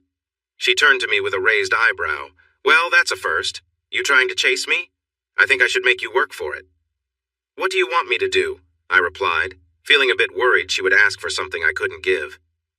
"I want you to take me somewhere quiet for dinner, just the two of us, no recorders. I want to learn about the you that you don't show to others." I was surprised, but ready to agree. "Sure. Friday?" "Pick me up at 7, she said, leaning in and giving me a quick kiss on the cheek. "I look forward to seeing what you come up with." Then she walked across the street, hopped into a cab waiting at the curb, and was gone. In that moment, I realized I didn't have her address. To make a long story short, I called the newspaper, left my number for her, and 2 days later, I received a text with an address. Success. I felt over the moon. I had never felt like this before, chasing such an exciting and vibrant woman who seemed to want me to pursue her. That evening, I spent time looking over everything I could find that she had written, trying to find common themes. The key element in her work was how she explored the everyday lives of people. She wrote about the small things they did, making them relatable and human, instead of treating them like distant news items. She brought out their humanity, just like everyone else. It was just as enjoyable to read as she was to be around. We had dinner on Friday, and Jeff was coming back on Sunday. By then, we somehow felt like a couple. It was strange. We never officially said we were exclusive, but we both understood it without saying anything. We were on the same page. We got each other. She was always my last phone call of the day, no matter where we were. She was working for the Sun-Times, writing stories about interesting people. Her career was really taking off. The people she interviewed were becoming more famous, and some of her stories were being picked up by other outlets, which meant more money for her and more opportunities. She had to travel a bit more, but it was never longer than 2 or 3 days, 4 at most. She made sure to stay local as much as possible, and sometimes she managed to travel with me, finding a way to interview someone where we were going. Jeff liked her right away, like an older brother. I had to talk to him and let him know that I cared for this girl and he needed to give us space. The fact that I felt the need to say that made me realize how much she really meant to me. We did many fun activities together. We found the Friends Fountain in Burbank at the Warner Brothers lot and took pictures on the couch in front of it. We took a picture of me on the rail of the Golden Gate Bridge pretending to jump while she playfully pulled me back. We have a picture of her in a Wonder Woman costume with my hands covering her back while she posed seriously. There's even a video of her pretending to have a dramatic moment in Katz Deli in New York, just like in the movie When Harry Met Sally. We traveled a lot, and we became closer with each trip. I even took her to meet my family. They loved her, of course. My dad even jokingly suggested she spend an evening at the Sweat Lodge and made a silly remark about it. It was a bit embarrassing, honestly. She would ask me unusual questions during our drives. Who would you kiss, marry, or be friends with? Hillary Clinton, Melania Trump, and Rachel Maddow? That one made me think. If you could choose how to go, what would it be? I made a joke about it, of course. How many times would you tell a joke before giving up? That made me ponder. It probably depended on how good the joke was, right? She had unique ways of seeing the world that set her apart from everyone else. Whenever something bad happened to someone, she would start to worry about how that person's family would cope. She thought about the people behind the scenes, the ones everyone else might forget. This made her feel humble. She wanted to understand people better, to discover what motivated them and why they behaved as they did. During interviews, she asked questions to help people open up, even if they didn't realize it was what she was trying to do. She was part interviewer and part psychologist. I often suggested she go back to school for a psychology degree since she clearly had a passion for it. She would respond with a sigh and an eye roll, saying she preferred her current job because she liked making money too much. She wasn't perfect, of course. She sometimes didn't reply for days when she was working on assignments or research at home. When she prepared to interview someone, she immersed herself completely. She read biographies, tried to reach out to old teachers and friends, and talk to coworkers. She wanted to gather as much information as possible so she would know what to ask. I jokingly told her she could work as an investigator for background checks if journalism didn't work out. She laughed and said she would probably be better than they were. After finishing a job, she would return and not understand why I was upset. She would say, "You know how I am," oblivious to how her long absences affected me. In her personal life, she was a bit messy. She rarely did laundry. I thought it was sweet that she liked to wear my clothes, not realizing it was because she never washed her own. I only discovered the truth when I asked for some of my things back and got them unwashed. It might sound nice to wear your partner's clothes, but it isn't when they come back smelling bad and with stains. When I stayed at her place, I always insisted on opening the windows because it smelled like dirty clothes. She had her own washer and dryer, yet I often ended up doing her laundry just to make the place bearable. She really didn't like pets. Dogs, cats, guinea pigs, fish, whatever it was. She would turn her nose up at them and back away. She would even cross the street to avoid people walking their pets. It was strange, and I never really figured out why she felt that way. Some childhood experiences, I suppose. Speaking of that, I did meet her mother and her brother. I say this kindly, but they aren't the brightest. She seems too smart to come from that family. She can think for herself and has her own opinions. Her family is definitely what you might call typical Florida people. The kind of folks who make you shake your head in disbelief. You wonder how they managed to stay out of trouble? When they found out what I did for a living, it was non-stop with ideas. "Hey, Benny, I have a great story for you. You should check this out. So, Jimmy Bob and I were out in the truck and we saw this alligator." Monica would look at me with this worried expression, asking me to just let it go, and then she would apologize later in many creative ways. I tried to keep my distance from Florida whenever Jeff had to travel. Also, she didn't want children, at least not right now. That was hard for me to take. I had always pictured starting a family when I met the right person, and now that I had, it was always on my mind. I'll never forget the day that dream began to fade. We were having a picnic in Lincoln Park, watching people stroll by while I fed her grapes. I saw a family with kids playing with their dad and said, "Look at them. What a lovely family scene. I wish I were a photographer." She propped up on her elbows, squinting at the sun, and replied, "Everyone has a camera on their phone, Ben. Just point and click." Then she lay back down, adjusting the cucumber slices she had been using as a spa treatment. I never really got the idea that cucumbers could help with wrinkles. Why cucumbers? What about tomatoes or carrots?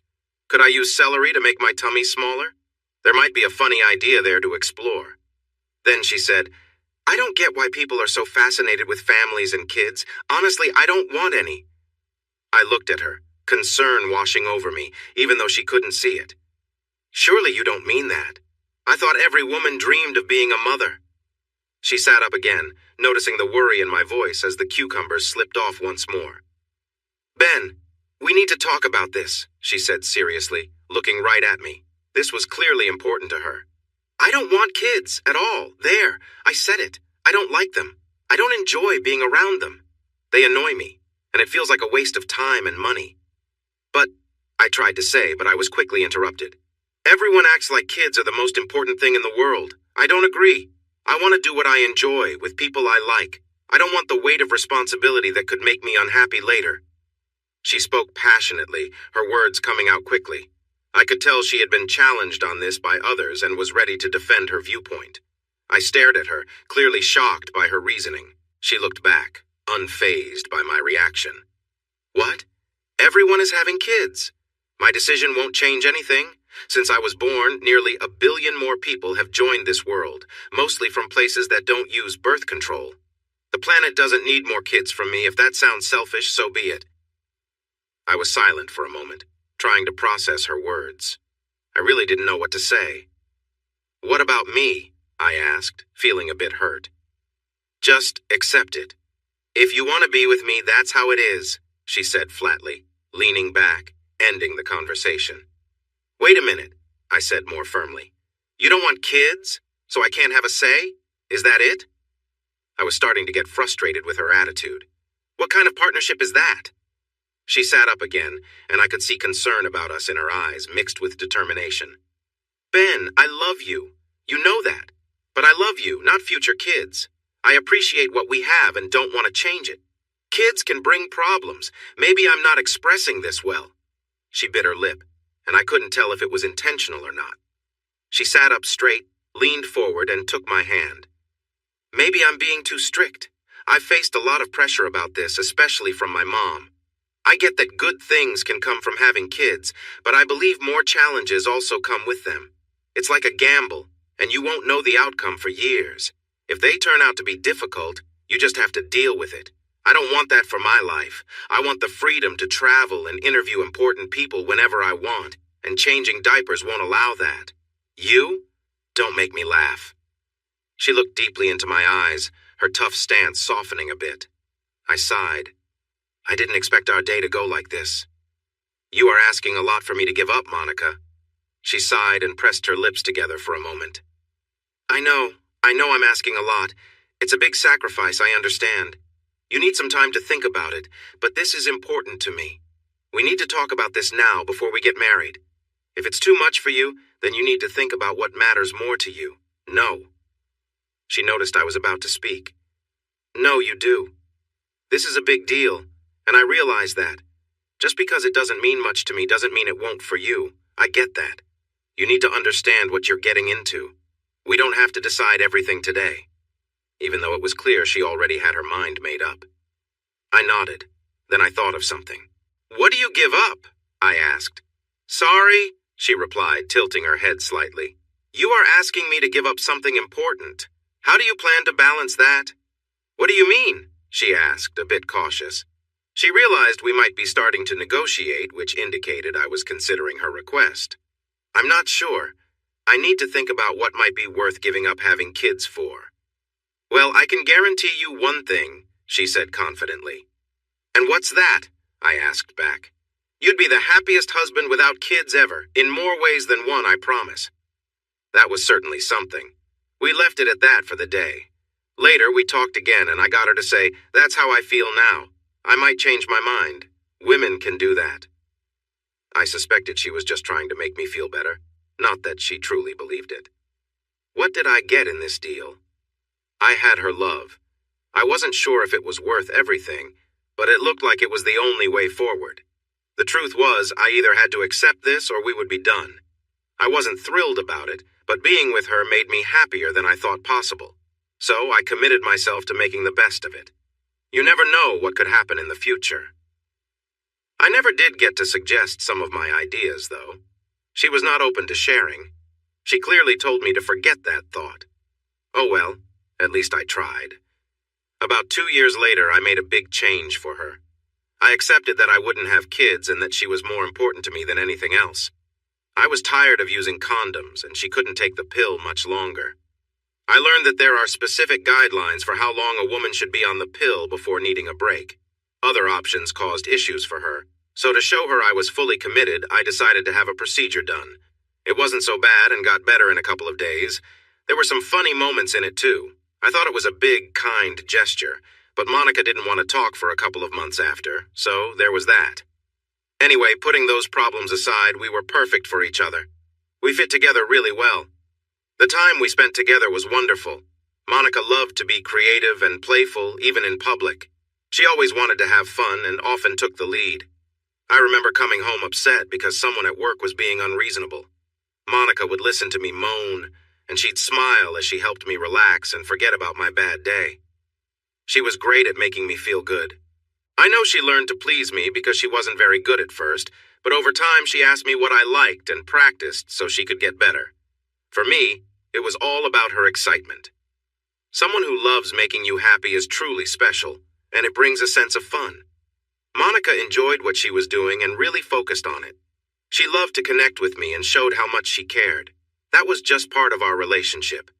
I could tell you more, but you get the idea. Life was good. We had some time apart, which made our reunions even sweeter. We both had our careers, and they were both going well. Jeff got offered a TV show, and I was okay with him taking it. It didn't appeal to me as much. I was busy with my own work. Jeff was always performing stand-up, and he was very dedicated. Honestly, it was nice to have some quiet time. I had been busy with Jeff for over 10 years by the time I married Monica. I was looking forward to some time to relax and do nothing. Monica and I moved in together after about 8 months of getting to know each other. It was really her moving into my place since it was nicer. After another year, I decided to propose. She happily accepted, especially since it was a beautiful ring. There were lots of happy squeals and showing off to friends and family. Jeff was my best man. Who else could it be? We got married in front of the Buckingham Fountain in Grant Park in August, just as the leaves were changing colors. The weather was perfect, neither too hot nor too cold, and it didn't rain, which was great. Our wedding even made the society pages because Monica's best friend was the editor there. We did have a prenup. It was normal to have one, especially since I had more money and my house was mine. Monica was doing well in her job, but it couldn't match my income. We both understood each other, so it wasn't a big deal. Jeff and Maury thought it was necessary to protect our friendship, which made sense. Monica didn't mind signing it, so it was all fine. Then we settled happily into married life for several years. But eventually, things changed. During that time, other events unfolded. Jeff reached the top of his career, and we went on a world tour. Monica joined me for much of it, so we were together. It lasted 18 months, covered 6 countries, included 128 shows, and I even started noticing some gray hair. I guess when my hair changed, everyone noticed because it was long and shiny. The silver stood out quite a bit. After the tour, Jeff took 3 months off, and I worked on new material and did some side gigs for him. He returned to work with another season of his show and even acted in a movie, which he enjoyed. Then we did a Netflix special and went back on the road with more new material for another tour the next year. We called that tour The Simple Man's Guide to Life, and Monica came with me for about 2/3 of it. By the end of it, I needed a break, not sure about Jeff. Jeff then went to Cannes and filmed another movie in Spain. He took some time off before returning to his usual work, while Monica and I decided to do our own world tour. We visited all the places we had seen but never truly explored. It lasted 3 months of travel. It was a good thing we didn't have kids or even a dog. That was never something Monica wanted. I started to see things her way, to be honest. Monica was doing really well. She was interviewing important people now and could almost choose who she wanted to talk to. She had reached a point where there were only so many magazines and newspapers that did interviews, places like Playboy, the New York Times, and The Atlantic. She even got a chance to be a fill-in host on a popular talk show, but after a few tries, she felt that being on TV wasn't really her style. She believed she was better at getting stories from people than being interesting herself. I disagreed, but it was her life, and she seemed happy with it. Then, when he returned to Chicago, Jeff made an incredible announcement. He had met and fallen in love with a woman while in the south of France, and now he was going to marry her. This woman had even followed him to his work in Spain. I couldn't believe it. Jeff was known for enjoying his single life and the freedom that came with being famous. The guy who never seemed interested in settling down was now in love. I would have thought it impossible if I hadn't met her and seen how he acted around her. Her name was Jemima DeLura, and she was from South Bend, Indiana. She had been traveling through Europe with her friend Simone. At just 24, she stood out with her bright blonde hair and was very attractive, with an elegant figure and smooth skin. She had her own modeling career and was financially stable, so it was clear she wasn't after Jeff's money. Was it true love? I'm not sure. It sure looked like it from how Jeff behaved. I had never seen him like this before, like a lovesick puppy, as Monica had once said. He wanted to do everything for Jemima. I couldn't figure out what had changed him. I asked him about it one time after a show while we were having a beer. Although things were different now that I was married and Jemima was around, there was no chasing women happening anymore, and neither of us seemed bothered by it. So, what happened in France, Jeff? You seem like a different person now. And don't give me that "I just fell in love" line. I know you better than that, I said, sipping my beer. He looked at me for a moment, thinking about my question, and then took a sip of his beer. Honestly, I don't know, Ben. I was on top of the world with everything I wanted at my fingertips. You know how it is.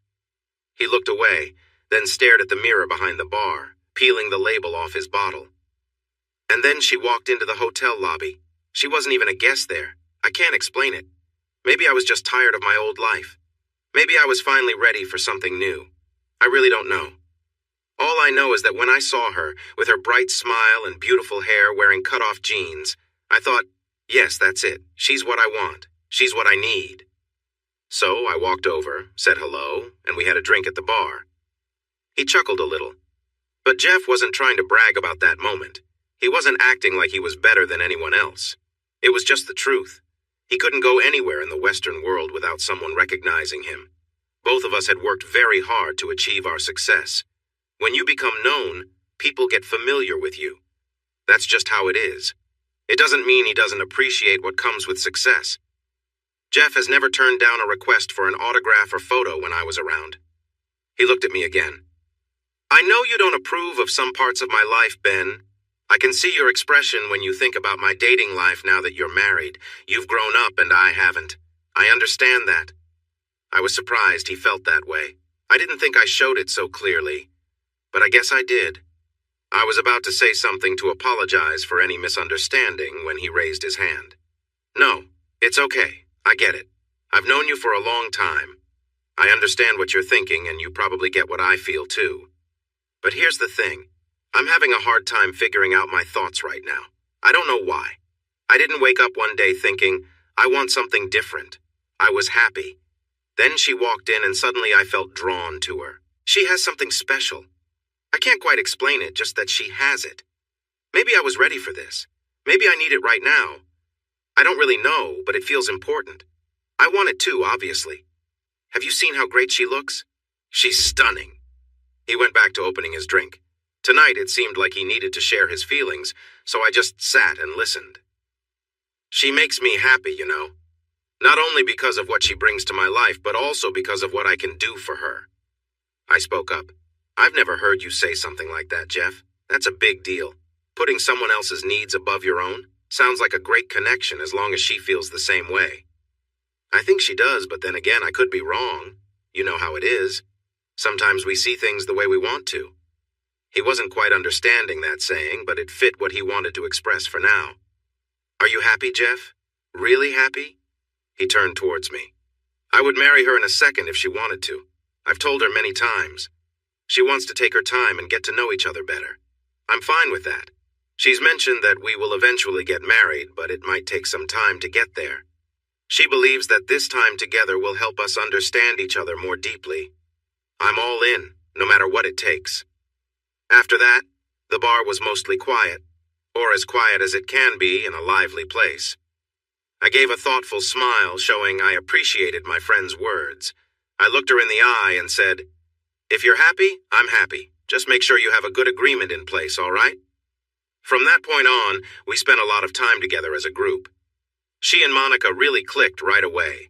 It was a special connection.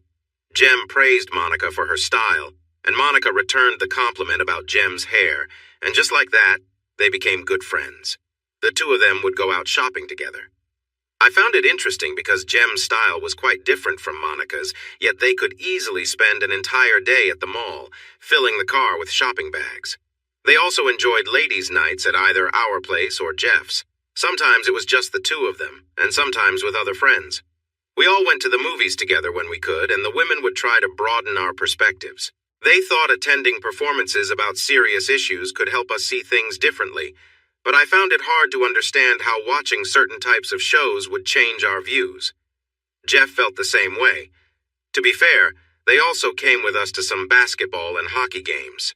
Jeff had great tickets to the hockey games, right behind the penalty boxes, and we used those tickets often.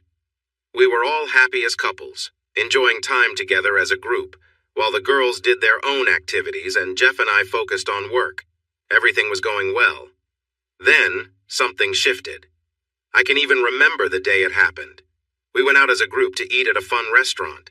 Sometimes Jeff liked to go to places where he could entertain others, and he enjoyed reminding everyone of his talent.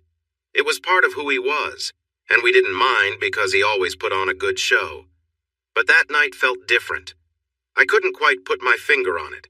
Although Jeff was being his usual lively self, the atmosphere felt heavy, and it was hard to start a conversation. Clearly something was off, but I had no idea what it could be. While Jeff made jokes and interacted with those around us, the rest of us were just quiet. On the way home, I asked Monica, "What was up back there? Did something happen?" She avoided my question and didn't want to tell me. By the time we got home, I was starting to feel frustrated. She was hiding something from me, and I needed to find out what it was. When we walked into my house, I was really frustrated. "Monica, what is going on? He's my partner, and I deserve to know. Just tell me." I raised my voice, maybe too much. She said I yelled, but I didn't think it was that bad. She avoided my gaze and fidgeted, so I finally shouted, "Fine, I'll just sleep in the guest room. Forget this, and forget you." I admit I was overreacting. Anger can make us say and do things we don't mean. Monica looked upset. "No," she said quietly. "Okay, I'll tell you, but not everything. I promised, Ben. You have to understand that." "No, Monica, I don't. Whatever promises you made to someone else can't be more important than the promises you made to me when we were married. Remember that? Those come first." "It's not. You don't understand. It's not my secret to share, Ben, please. I found out something about Jemima, something she wouldn't want anyone to know, not you, not me, not Jeff, no one." "Is she cheating on him?" I yelled, feeling furious. I was jumping to conclusions, but I couldn't think of anything else. "No!" Monica yelled back, surprised. "It's not that. Just something about her that she hasn't made public, and that's all I can say. It's not about being with another man behind Jeff's back. It's something personal." "Can she not have kids? Did she hurt someone? What is it, Monica?" I pressed on.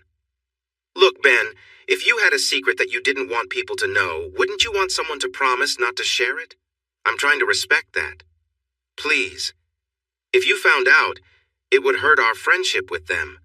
It's not because you'd know, but because I would have broken my promise. Can't you see that? It doesn't affect you or Jeff. Please trust me. I would tell you if it did, but it doesn't. All this would do is ruin a friendship. So, if you care about me, trust me and let it go." When she put it that way, I did trust her. What else could I do? I was angry with her for keeping secrets, especially because it led to evenings like this, one last try to get through to her. What about the promise you made to me? The one in front of our families? I asked. This is different, she replied sharply. If it impacted us, I would tell you. I really would. But it's not my place to share, so please don't push me. No one wins in that situation. I paused, feeling lost. I didn't realize it at the time, but I was. I don't know what it is, but if it leads to nights like this, then it will hurt our friendship anyway, I suggested gently. You're right, she sighed. I can't deny that. But that's mostly on me. I reacted poorly to what I found out. I need some time alone with Jem to clear the air. We'll find our balance again and everything will be all right. Just wait and see. Only Monica could use a word like all right and make it sound natural. It's true she is a journalist. So I let it go. I had to decide if I would trust her and believe it didn't change things between us. Was it worth living in a place filled with doubts? I could push for answers, but that could only lead to hard feelings. Maybe it was something serious I needed to address? I'd never know until I asked, and once I did, who knew how I would feel about it? So I decided to let it go. Monica was right, at least for the moment. She sorted things out with Jemima, and when we were all together next, things felt much more relaxed. Life went on as usual. If anything, the two of them became even closer. They went on more outings together, like shopping trips and a few weekends away. Sometimes I'd come home to find Jemima in our kitchen, chatting with Monica about different things, laughing and enjoying coffee together. Monica would always greet me with a smile and a kiss and then gently suggest I go watch TV or spend some time in my home office. I pushed the situation from my mind and placed it in the things I'd like to know category, hoping I might find out in time. Meanwhile, I had my own life to live. Looking back now, it's funny that I never thought of including this in my act for Jeff. I often took bits of my life at home, added a funny twist, and worked them into my routine. Monica always knew where some of the jokes came from. Since it was Jeff speaking on stage, no one would connect it back to us, so while she wasn't thrilled about it, she took it in stride. Sometimes, she laughed the hardest, knowing the story behind the joke. But with this situation, I didn't create any comedy around it. Things were good and felt normal for about 6 months. Then things got a bit unusual. Not strange, just a little different. Monica became more affectionate. She liked to hold my hand and wrap her arms around me, resting her head on my shoulder. She wanted to share food with me when we went out, and her level of affection increased. After we were close, she would cling to me and smile, giving me soft kisses until she fell asleep in my arms. It was nice, but a bit surprising at the same time. After 3 or 4 weeks of this, I decided to ask her about it. I wasn't suspicious. I was just curious. I didn't want to make it a big deal, but it was definitely a change. I was curious, though I didn't want it to end. It was classic confirmation bias. One morning we were having breakfast. She wore her robe and I had on shorts and a shirt. I said, "So, hey, I really appreciate all the affection lately, but what's going on? Is there a reason for this kindness?" I asked, taking a bite of my well-buttered toast. I can't stand toast with just a little butter. It has to be done right. Butter it well when it's hot from the toaster so it melts into the bread. Perfectly buttered toast is a delight. Everything else just doesn't compare. I tried to say it playfully, hoping not to sound too serious. The last thing I wanted was to upset her. She paused, her cup of coffee near her lips. "Can't a married woman just love her husband without it being a big deal?" she said, not annoyed, but with a tone that suggested she could get upset if pushed. I raised an eyebrow and chewed my toast slowly, enjoying the quiet. She looked at me closely, then sipped her coffee and set the cup down, holding it with both hands. "Okay? Yes, there is a reason," she said seriously. "Not long ago, I remembered that I had asked you to give something up before we got married. You did it for me, and I wanted to make sure you know how grateful I am for that. This is my way of showing you how much I appreciate it." That was sweet of her. I smiled back. "I won't say you're welcome because it was tough, but I'm glad I did it. My time with you is the best part of my life. Just us against everything." Then she suddenly started to cry, and I was taken aback. She just sat there, tears falling, and I thought, what did I do, while she held on to me? "What's wrong?" I whispered, brushing my hand through her hair. "Are you okay?" She trembled and cried harder, burying her face in my shoulder. After a while, she calmed down a bit and looked up at me. "I don't deserve you," she said softly. I smiled gently and offered my hand. "Of course you do. Now let's go back to bed and I'll show you how much." And we spent the morning enjoying each other's company. This went on for another 3 or 4 months, and I began to notice I was seeing less and less of Jemima. We would go out together, but she often didn't come or would send an excuse. While Monica still saw her, Jemima stopped visiting when I was around. It felt strange. I tried to talk to Jeff about Monica, asking if she was upset with us or if something was wrong with her. After our meeting, he looked serious and said, "Ben, I appreciate your concern, but I am sure there's nothing happening. She's just busy with her new swimwear line. That's why she hasn't been around. Don't worry, she's not with someone else." Then he patted my back and went on with his day. When I mentioned it to Monica, she waved me off and said, "Everything's fine. She's just wrapped up in her work. I'll see her soon and will tell her you're worried, but it's all good." Looking back now, I see how foolish I was. I didn't notice the signs right in front of me. I thought maybe I had upset her or that she was having problems with Jeff. I had no clue what was really happening, even though there were hints. I just believed everyone and accepted what they said while Monica became really sad for about 2 weeks. She was off, like she was having a tough time. I kept asking her what was wrong, and she'd hold me tight, put her head on my chest, and say, "It's just something silly with Jemima. It will all work out." Then one day she seemed better and said she and Jemima were going to a nice spa weekend near New York.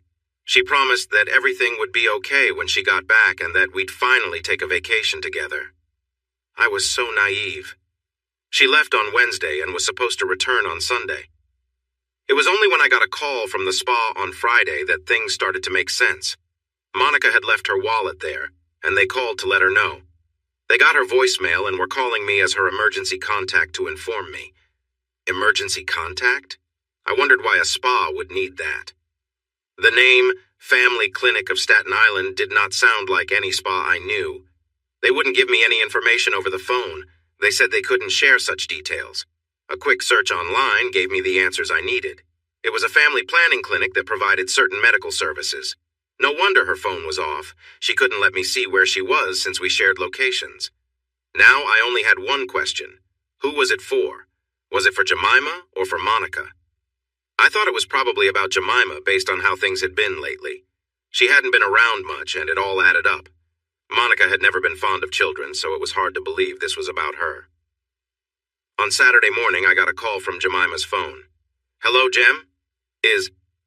Hi, Ben. It's Monica. My phone isn't working. The battery died and I can't charge it. I'm going to take it to the Apple store nearby and see if they can fix it. Sorry, I just noticed." Great. So Jemima's phone was fine, but Monica's was not. This meant Jemima didn't mind who saw her, but Monica did. Things were not looking good. "Yeah," I replied, trying to keep calm. I was trying to figure out what to say and what to ask. Should I tell her what I knew? Would she be honest with me? Why was I even wondering if she would be honest? What kind of thought was that about my wife? Thoughts raced through my mind. I was trying to decide what to do next. I'm not the kind of person who hides my feelings. I have read stories about people who get news they don't believe and pretend until they figure things out. That's not me. I wear my emotions on my sleeve.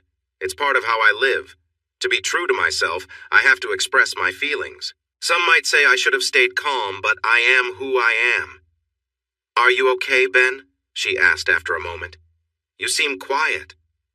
"Monica, the family planning clinic called about your wallet. Your phone was off. Was this about you or Jemima?"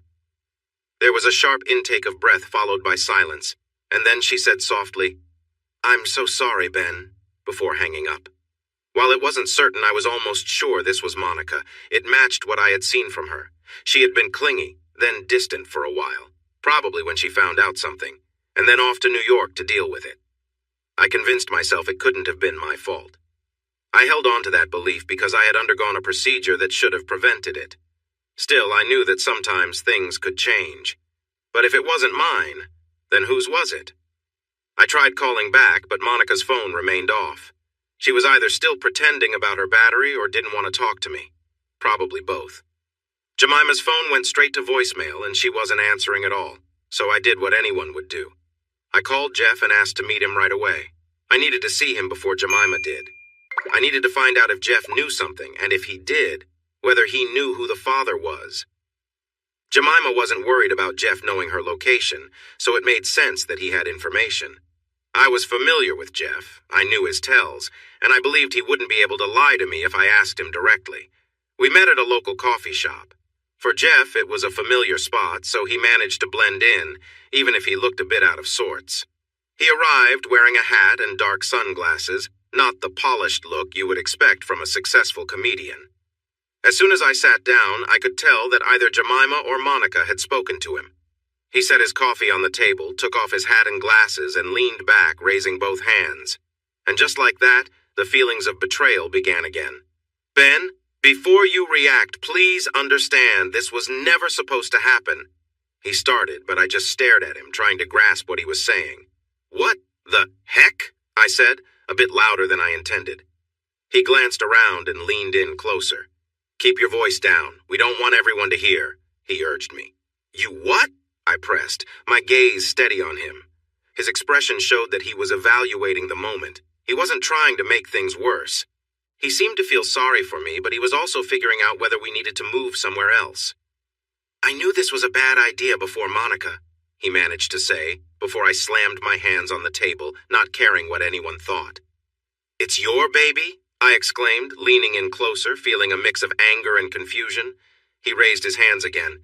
"This isn't the right time or place, Ben," he said, looking around nervously. "Well, I'm sorry," I shouted back. "The right time was probably when you first got involved with my wife." "It's not like that, Ben. Please, this wasn't planned. You don't understand." I shook my head in disbelief and then threw my hot coffee at him.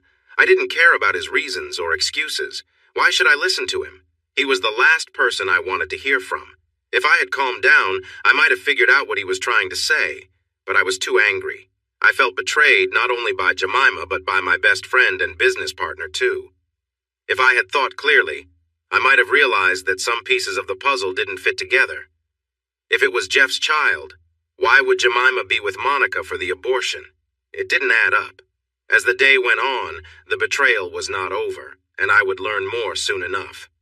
I stormed out of the coffee shop, barely stopping myself from confronting Jeff physically. I was proud that I had held back. That kind of situation in a public place involving someone well-liked would not have been good for me. I would have faced consequences that would keep me away for a while, and I needed those days to start over in my life. When you're feeling angry, hurt, confused, jealous, and betrayed, you don't always make the best choices. I certainly didn't. I went home and began packing her things, not caring much how I was doing it, into boxes and bags. She had already taken some of our luggage on her trip, so it didn't take long. I put all her items in boxes and stacked them in the garage.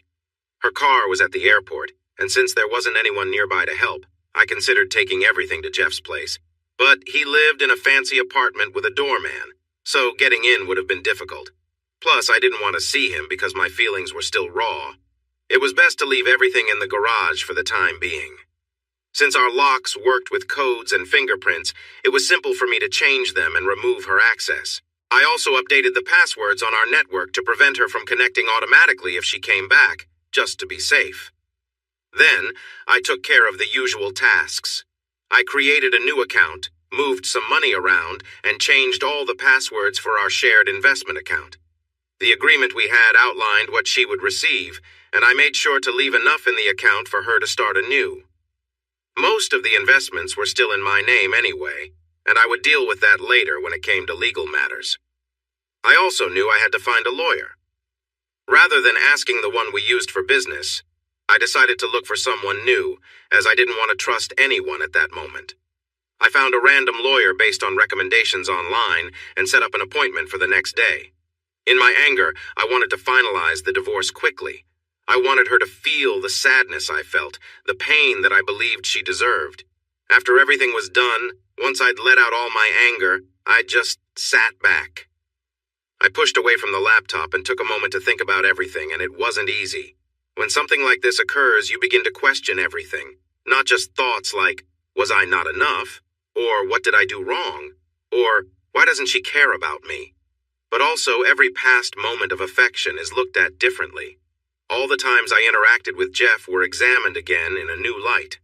I had a lot of facts, but I realized I didn't know everything. It was clear that there was more going on than I understood.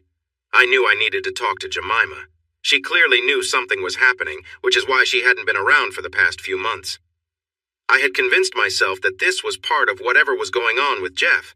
Jemima had found out and was keeping her distance because she didn't want to tell me. Was that why? But then why was she with Monica in New York? She was there and Monica used her phone, so she had to be. I didn't know the most important answer of all, which was why. The only way I would find out was if someone told me. But right now, I didn't want to talk to anyone. I couldn't trust anyone, so I wouldn't believe what they said anyway. The phone rang several times. Jeff. Monica, her phone was working again. I checked her location and yes, it was where it should be. There were a couple of calls from Jemima's phone too, even one from Maury. I could guess what he wanted. I was also thinking about what to do next. There was no way I would work with Jeff again, that was clear. Should I end our partnership, go on talk shows and ruin him? What should I do? I decided I needed more legal advice about the business first before deciding my next steps. But I knew I would take action. Jeff wouldn't get through this without some consequences. It's funny how the people closest to you often face the strongest backlash when they betray you. The divorce lawyer I was meeting with had already told me he only did family law.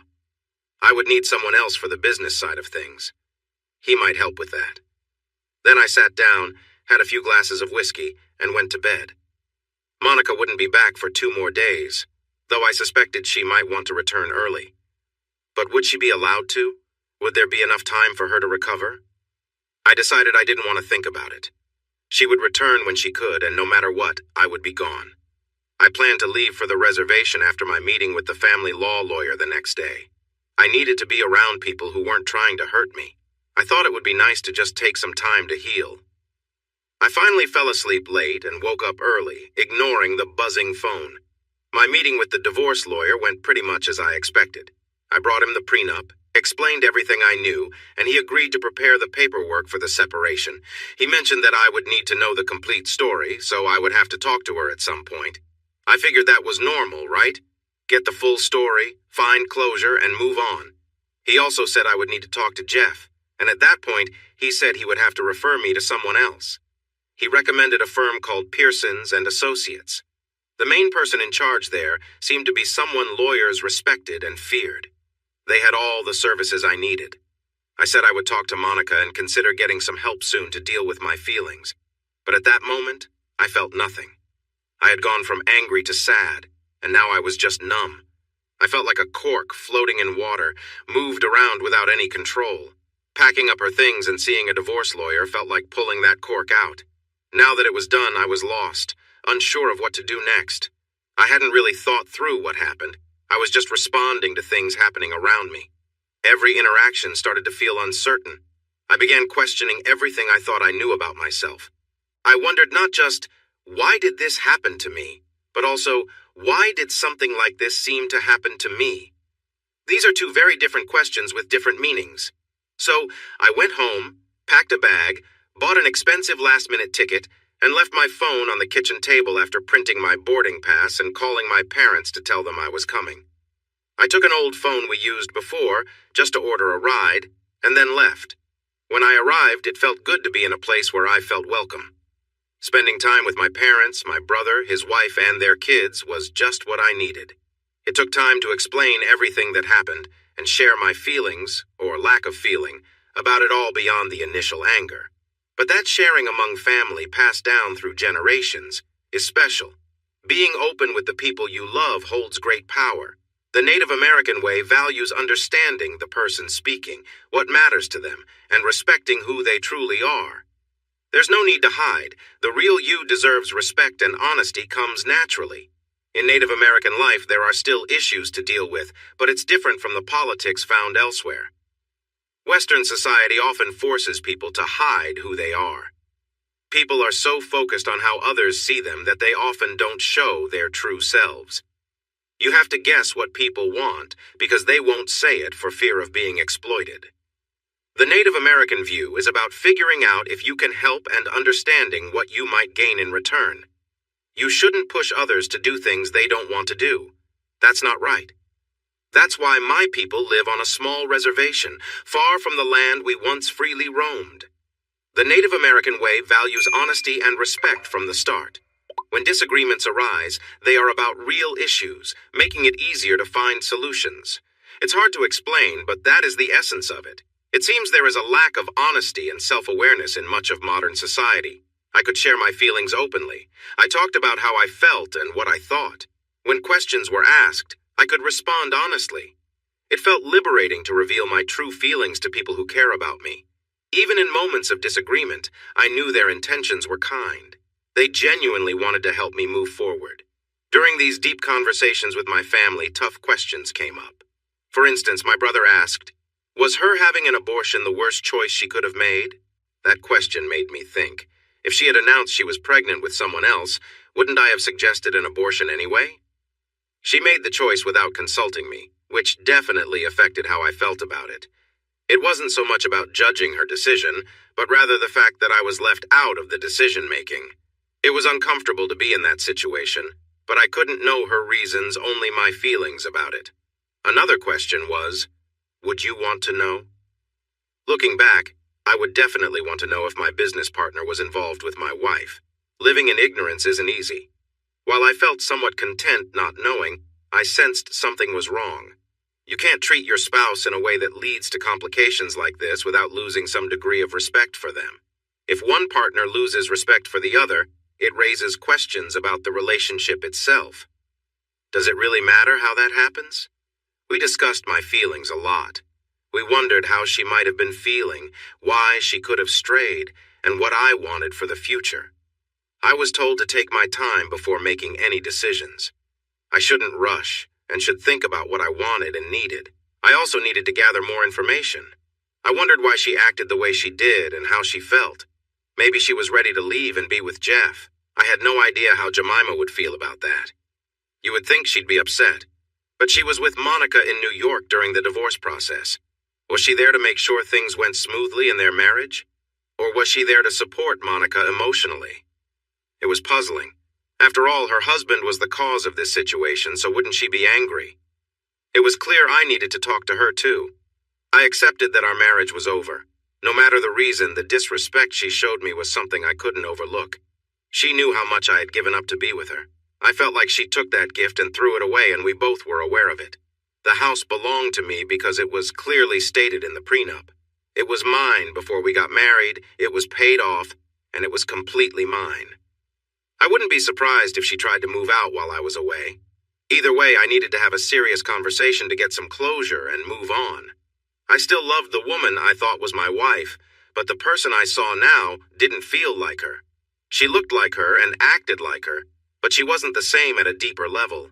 I wondered if she ever had been that way, or if I had just not seen things clearly because of my own desires. I wasn't filled with anger, even though I was definitely upset.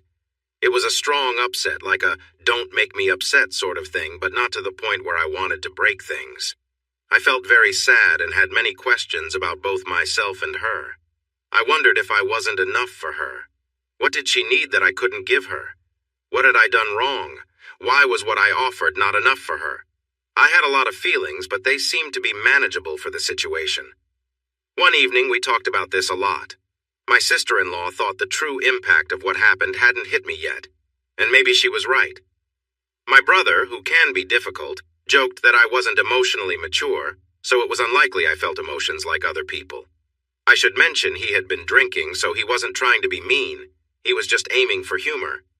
I explained, a bit sharply, that if we wanted something funny, I could provide it since that was my job. But right then, I had nothing funny to share. My parents were more considerate. Dad thought I might be pushing my feelings aside, while Mom believed I was the most mature one among us, handling my feelings instead of letting them take control. They didn't realize that I felt mostly numb, just getting by with the basic emotions. When I told them this, they nodded, but Mom looked worried. She was concerned I might not be with family when the heavy feelings finally hit me. That was a worry, but I needed to return to Chicago to figure out my future. I needed more details. I needed to wrap up certain parts of my life and start new ones. I thought spending those days with my family would help me face whatever awaited me at home. But as it turns out, things don't often go as planned. While it was nice being with people who just wanted to support me, it didn't really help clarify what I should do next, besides moving on from Monica. The news I received was not what I had imagined it would be. I spent 5 days there before my old phone buzzed. Someone in Chicago realized it was lost and that I was probably using it. I looked at the screen, unsure if I should answer. It likely wouldn't be Jemima or Monica since they didn't have the number, so it was probably Jeff or Maury. I wondered if Jeff had given the number to Monica. Would he do that? Then I thought I could just check the screen to see who was calling. That would answer my questions. I looked. Maury. Well, on a whim, I decided to answer. Ben? Maury's voice came through. Who else would it be? I replied, a bit irritated by the question. Right, sorry, of course, said our agent's clipped voice. Look, I don't know what's going on, but Jeff is frantic, searching for you everywhere. Monica calls me every few hours asking if you've been in touch. Where are you? I'm at the reservation, I said honestly. At this point, they would find out where I was anyway. I'd be leaving soon. I'll be back in a few days. We can meet and talk about what's next, or maybe what isn't. There was a sigh, followed by silence. Eventually, he said quietly, I had a feeling this was too good to be real. Can you tell me what's happened? All I know is that Jeff mentioned something happened. You're very upset, and that Monica is searching for you. Did you have a fight or something? I thought about it and decided there was no reason to hide what happened from Maury. He would find out anyway when I started to end the partnership. Jeff got Monica pregnant, and she went to New York to end the pregnancy. I didn't know anything about it, I said plainly. There was a pause, then Maury said quietly, Wow. Look, I'm not sure what I'm going to do, Maury. It won't be good. You can be sure that our work together is finished now. He won't get away with this, believe me. Ben, Maury replied slowly and carefully. Please don't act in anger. Don't ruin everything you've built over the years because of this. You need to think about it. I expected Maury to respond this way. His own interests were clear. Without me, Jeff would have no new projects besides the TV show, which only had one more season planned. Maury took 20% of what we earned, and that was a lot. If one of his acts failed, it wouldn't look good for his other clients. He would always push to keep us together. Still, he was a decent guy, and his advice made sense, even if it served his interests too.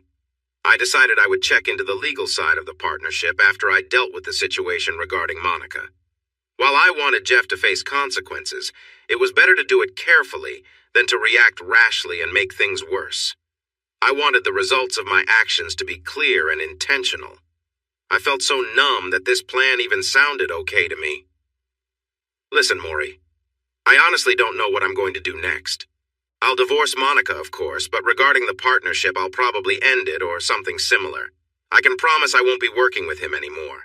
Can you blame me? I'm not going to harm anyone, though. I won't go public unless he pushes me. If he does, then sure, he can deal with the fallout. But that's up to him. Got it? There was another sigh on the line, a bit more relaxed this time. I'm really sorry this has happened to you, Ben. You didn't deserve it. I'll keep this as quiet as I can. That's my job. You, do what you need to do. Will you come by when you're back? We can try to figure this mess out, he asked. Sure, I'll find some time. It might be a few days, though. I need legal advice about the business first. I'm sure you understand. Yeah. There was a pause that felt uncomfortable. Should I tell Jeff that I talked to you? He asked casually. Well, he is your client. I guess you have to do it, right? You're my client, too. I'm stuck in the middle. There was a pause, then he sighed. What a mess, and it's all because he can't control himself. Who knows what Jem is thinking? I shrugged, but realized he couldn't see me. I stayed quiet because one part was still uncertain. Honestly, I was quite curious as well. The family and I had looked at many ways to understand her actions, but we never really figured out the truth. I'll talk to you later, Maury, I said, adding, please, if Monica asks, I don't have this phone, okay, or Jeff and Jemima either. Sure, he replied. Take care, Ben. I know it's tough, but life goes on. I'll see you when I see you. Then he hung up. After the call, I spent the day in the back garden, sipping tea and bourbon, but never mixing them. Only someone who didn't care would do that. I have my pride. I wondered why I wasn't more upset. I felt numb, emotionally. I loved Monica deeply, so why wasn't I more heartbroken? I didn't feel much at all. I wasn't angry, sad, or confused. I was just sitting and trying to think about my future. I should have been losing my temper. I should have been drowning in a bottle or asking everyone I knew why. I should have been furious, but I wasn't. I was thinking, yes. I was pondering many questions and trying to figure everything out. I had moments of anger, but overall, I felt disconnected from my emotions. It started to make me question myself. My family thought I was too calm. My brother even pointed out that if I truly loved her, I wouldn't be so composed. I was simply looking at how she would move, how to return her belongings, what my next steps would be, how to deal with Jeff professionally, and what the divorce would look like. Yes, Jeff would face consequences, but I felt detached about that too. I was preparing tasks, one after another. Then my mom provided some clear insight. She said, "The floodgates have opened, but something is blocking the flow. Once that gets loose, everything will come rushing out. It has to. The feelings can't stay bottled up, and when it does, Ben, you'll need us." My mom was wise for someone from a regular suburban background. I'd expect this kind of talk from Dad, but Dad had clearly influenced her. Even though I didn't feel it, I knew I was like a pressure cooker ready to blow. I wondered what might set me off. But in the empty mood I was in, I didn't think about it for long. With that thought, I returned to Chicago to pick up my life, trying to figure out what to do next, both at work and in my personal life. When I got home, I was relieved to find it quiet and free from any interruptions. No one knocked on the door for 3 days while I kept busy. I went grocery shopping and dropped by my family lawyer to see what they had been preparing. They had different papers ready, but they suggested I talk to Monica before filing anything, just to understand my own feelings better. I couldn't help but chuckle at that. Would she really be honest with me? Maybe, who knows? Recent events made me rethink what I believed about her. I had my meeting at Pearson's. Jessica Pearson herself came by to introduce herself and check on me. That woman has a strong presence.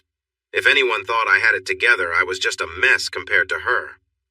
I brought along the contract that Jeff and I signed years ago, along with other agreements like the one for the Netflix specials.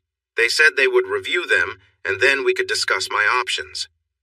We set up another meeting for 2 days later, and I left feeling unsure about my next steps. So I went home and sat quietly, staring at the wall. On the third day, as expected, Monica showed up. She brought Jemima with her, which I should have anticipated, but it was still unexpected. The doorbell rang, and my phone notified me that someone was at the door. Through the video, I could see Monica and Jemima. She hadn't even tried to enter with her key or fingerprint. I would have received another notification if she had, since I had removed her access. This made me ask myself another question. She understood me well. She knew how I would feel about her actions. Deep down, she must have known it would mean the end for us. After being so close for weeks, why did she go through with it? This added yet another question to my list. Maybe I would get some answers. I stood up slowly, taking deep breaths to stay calm. If I was going to lose my cool, it was likely to happen in just a few moments. When I finally got some answers, I went to the door feeling very tired. I opened it to see Monica, who looked just as worn out as I felt. She stared at me, sadness clear on her face. She knew we were finished, and now it was just a matter of time before the shouting began. Jemima stood behind her, looking sad too. Her face showed a mix of hope and worry. It was the look someone has when they have to do something difficult, something that won't be enjoyable and might hurt someone. Monica seemed drained and defeated, just like me. Her sadness felt heavy in the air. She didn't say anything, only looked at me with a question in her eyes. I didn't reply. Instead, I left the door open and walked away into the living room. They followed, with Jemima gently closing the door behind her. I sank into the main chair, facing the big window that overlooked the street. Monica sat on the small couch nearby, close to me. Jemima sat on the armrest of the couch, positioned near Monica for support, but not too close, keeping it clear that it was Monica and me against the situation. I stared at her, waiting for her to say something. She returned my gaze, looking uneasy and fidgeting with her hands. Finally, she whispered, "I'm sorry, Ben. I can't express how sorry I am." Was it mine? I cut in, getting straight to the point. I didn't want her empty words. They felt meaningless right then. She sighed and glanced at Jemima before looking back at me. "No," she said slowly. "It wasn't yours. If it had been, I wouldn't have done what I did." "I see," I replied, letting out a breath I didn't realize I was holding. "So it's Jeff's then. He kind of admitted it." She nodded, and tears began flowing down her cheeks. She didn't even try to wipe them away. "We did a prenatal test after I found out I was pregnant. Given what you gave me, it was unlikely to be yours, but I wanted to be sure. If it had been yours, I wouldn't have acted the way I did. But once I knew it wasn't yours, it had to be his. There was no other option." I nodded. At least now she knew the child wasn't mine. She hadn't terminated the pregnancy without knowing. It also meant that Jeff was the only one involved. But I still didn't understand why it happened. I thought we had a good relationship and that she wouldn't have turned to Jeff. Clearly I was wrong. I glanced at Jemima, who looked worried as she watched us, her eyes shifting between Monica and me with concern. "And you? What's your part in all this?" I asked her. "I expected you to be very upset about my wife." I emphasized the last two words. "And your husband? Having a baby with him?" She just stared at me, her mouth opening and closing without making a sound. She looked at Monica with fear in her eyes, then turned back to me, appearing to withdraw into herself. Suddenly, a realization hit me. "You knew?" I shouted. "You knew she was seeing your husband? You were okay with her having an affair?" This explained why she had been absent for so long. She knew Monica and Jeff were involved, and for some reason she wasn't stopping them. Maybe she was handling her own issues. She was, but it wasn't what I thought. "No, Ben, I wasn't with Jeff," said Monica gently, pulling my attention back to her. She emphasized the name Jeff in a peculiar way. Then it all began to make sense. She glanced at Jemima and smiled at her, a shy, nervous smile, and reached out her hand. Jemima shifted over to sit beside Monica and took her hand, not in a supportive way, but something deeper. I watched as my gaze moved from Monica to Jemima, who still looked scared but a bit calmer now that she was next to Monica. "I'm so sorry, Ben. It just happened. It had nothing to do with you. It just clicked. And then I found out that Jemima liked women very much." "That was what all that 'I found a secret I can't share' was about?" I cut in, not caring about being rude. This wasn't the time for niceties. Monica nodded, tears still slowly forming in her eyes. "Yes," she confirmed. "Well," I replied, "it doesn't seem like much of a problem now, does it?" It was a low blow, but I felt justified in my anger. She brushed it off. "Ben, I wish you could understand. This wasn't planned. There was no intention. It just happened. She connects with me in a way you can't, and you connect with me in a way she can't. It's like balancing forces." "Let me guess," I growled. "You weren't taking anything from me, right? She gave you something I can't, right? You were fulfilled in a way you never realized you needed?" I knew the typical stories cheaters tell. Monica surprised me. "No, I took something from you. You no longer have a faithful wife. What I found came at your cost. I knew that, Ben. I'm not completely foolish." "Foolish enough to have a baby with Jeff, though." The words came out before I could think, but honestly, they were true. "No," she said softly. "Jeff was a mistake. He found out about us one evening. He came home early and was very upset. You can imagine that."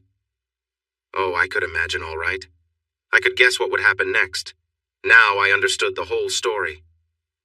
He was really upset, and the only way we could think to keep him quiet was to let him be a part of it sometimes. The pregnancy, it just happened. It wasn't planned.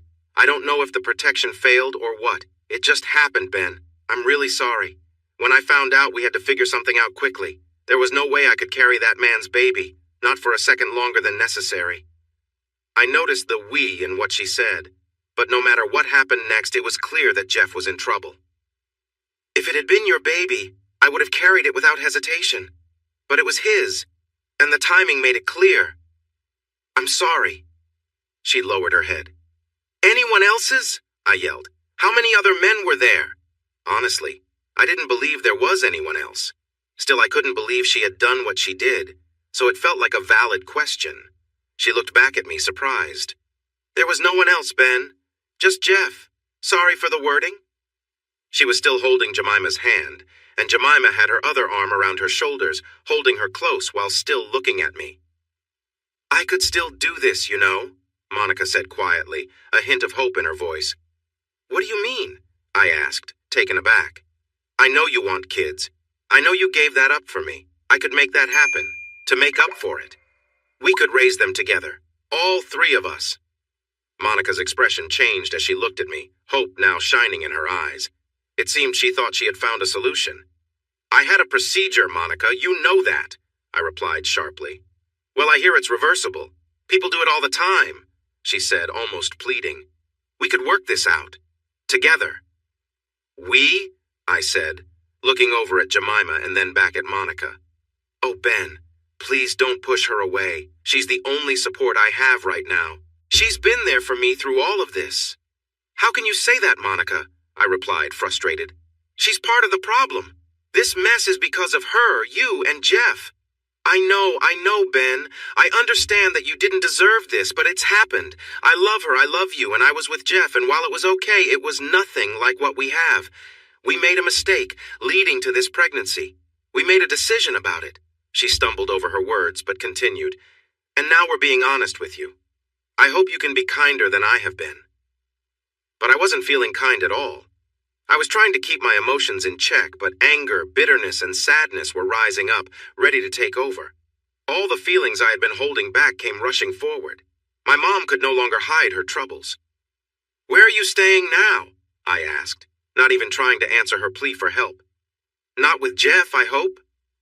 "No," she said right away. "I can't stand to be around him anymore. He forced us into a bad situation, and now he's just worried about the fallout. He can't control us anymore. You know the truth now, and what he had over me. It's gone." I scoffed. "Forced? You chose to do that trying to keep me from finding out the truth. You just made everything worse." "I was scared, Ben. Can't you see that?" "And why were you scared, Mom?" I asked, softer this time. I wanted to hear her side. Let's be honest. "Well, I didn't want you to find out. Like this. I wanted to explain things myself. I wanted to tell you that you are still the most important person in my life. The only one for me." Even she didn't seem to believe her own words. I wasn't convinced. Her excuses didn't make sense. I shook my head. "Sure. And when were you planning to do that? In my opinion, you knew how hurtful this situation was, but it was exciting for you, and you didn't want to stop. You knew it was wrong, but tried to hide it from me so I wouldn't be upset. I think you even tried to distract Jeff with other offers so he wouldn't tell me, all so you could keep having your fun without me finding out. That's what I think." "No," she gasped, looking for help from Jemima, who had been quiet so far. "It wasn't like that," she said. "Jems and I spent hours trying to figure out how to tell you. We knew we had to eventually. We couldn't keep this from you. You didn't deserve it. You're too important to me. We discussed many ways to break the news without this happening." "Oh, really?" I asked with doubt. "Like what?" "What?" Monica asked, confused. "You said you had ideas. What were some of those?"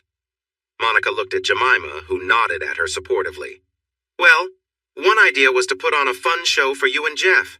Get you both a little relaxed, and then we would flirt and end up entertaining each other, which would help you feel more at ease with us being around. Eventually, we might have some experiences together, including with Jeff, and then it would lead to just the two of us hanging out sometimes. You would see it wasn't a threat to you. So you'd gradually reveal your unfaithfulness, relying on the fact that men are easily distracted to do your work?"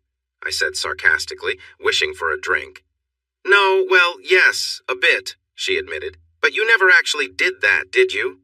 We both knew that they had come up with at least one idea, but it hadn't happened, so what did it matter? Honestly, I wasn't sure how you would feel about me being with Jem and Jeff, or him being with you, so we decided. Better to keep both of us in the dark until you were ready to share your news, right? But not enough to stop. It was safer to be with Jeff instead of me, since I might cause trouble." Neither of them responded to that, and I understood why. There was nothing to say from where I was sitting. "You just kept doing your thing until Jeff found out and then put your plan into action, but without Ben involved," I said flatly. I really needed that drink. They both shrank away, avoiding my gaze. And then you got pregnant, and I had no idea. I spoke plainly. I was so angry that I felt cold and controlled. There was a heavy silence for a few moments, then I asked, "You never answered my question. Where are you staying?" "Jem has an apartment downtown that she bought when she and Jeff first got together as an investment," answered Monica, sounding a bit tired.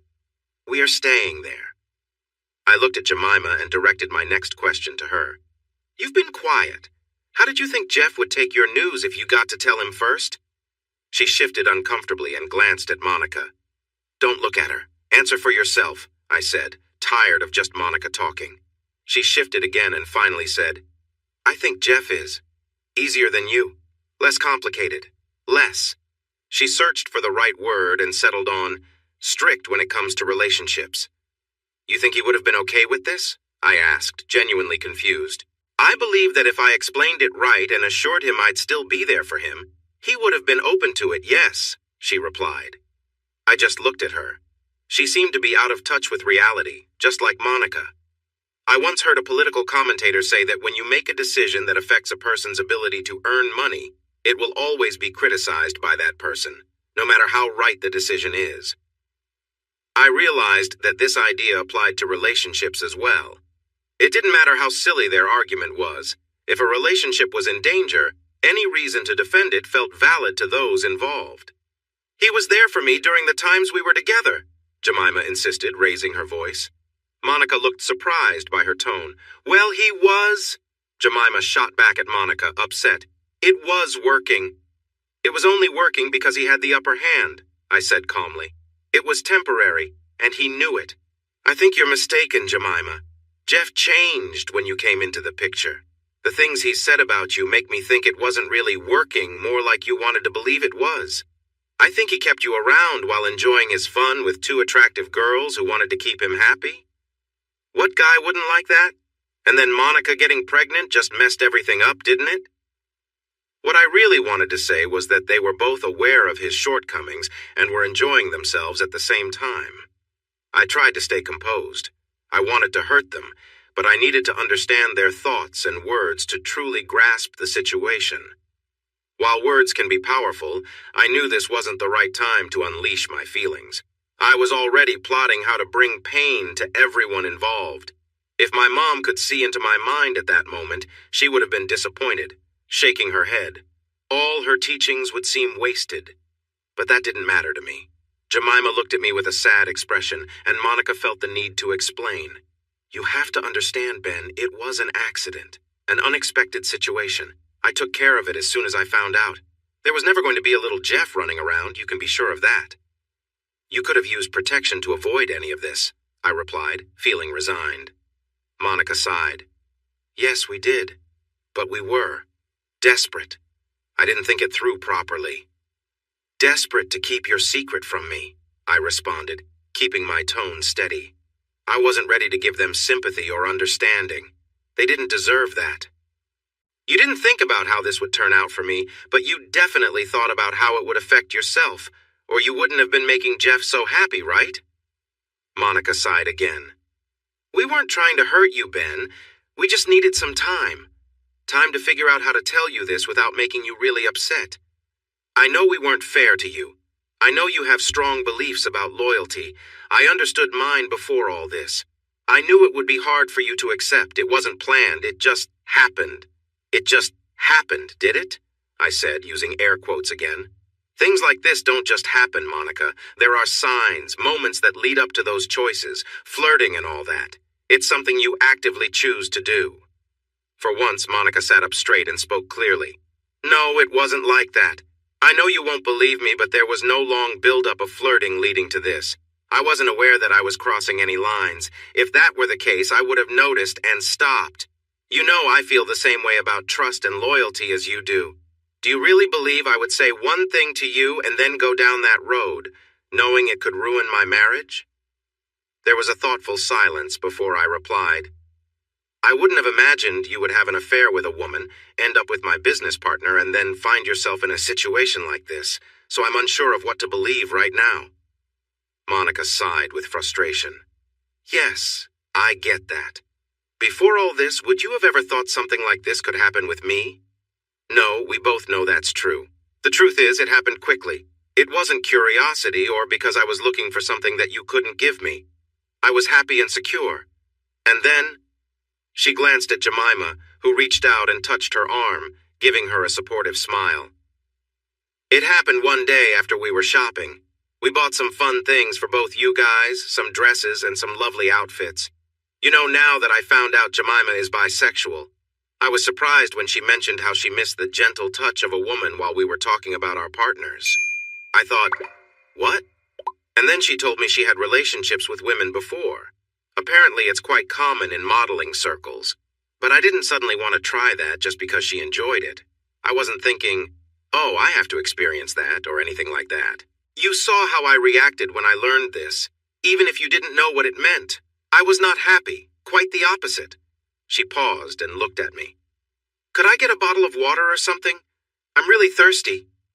I could help with that, so I went to the kitchen and grabbed a bottle of water for both her and Jemima from the fridge. I finally had the drink I needed. I came back and sat down, handing bottles to both women. Monica opened hers and drank eagerly. Jemima just sat there, fiddling with hers nervously. Thank you. I wasn't suddenly excited to explore a different side just because Jemima said she liked kissing girls. You have to believe me, I didn't have those thoughts. It really wasn't like that. She looked at me anxiously, as if my assurance would change things.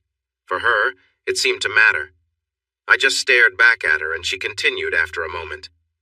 We were just trying on clothes, drinking wine, and chatting. You know, being silly. We joked about what our partners would think if they saw us trying things on.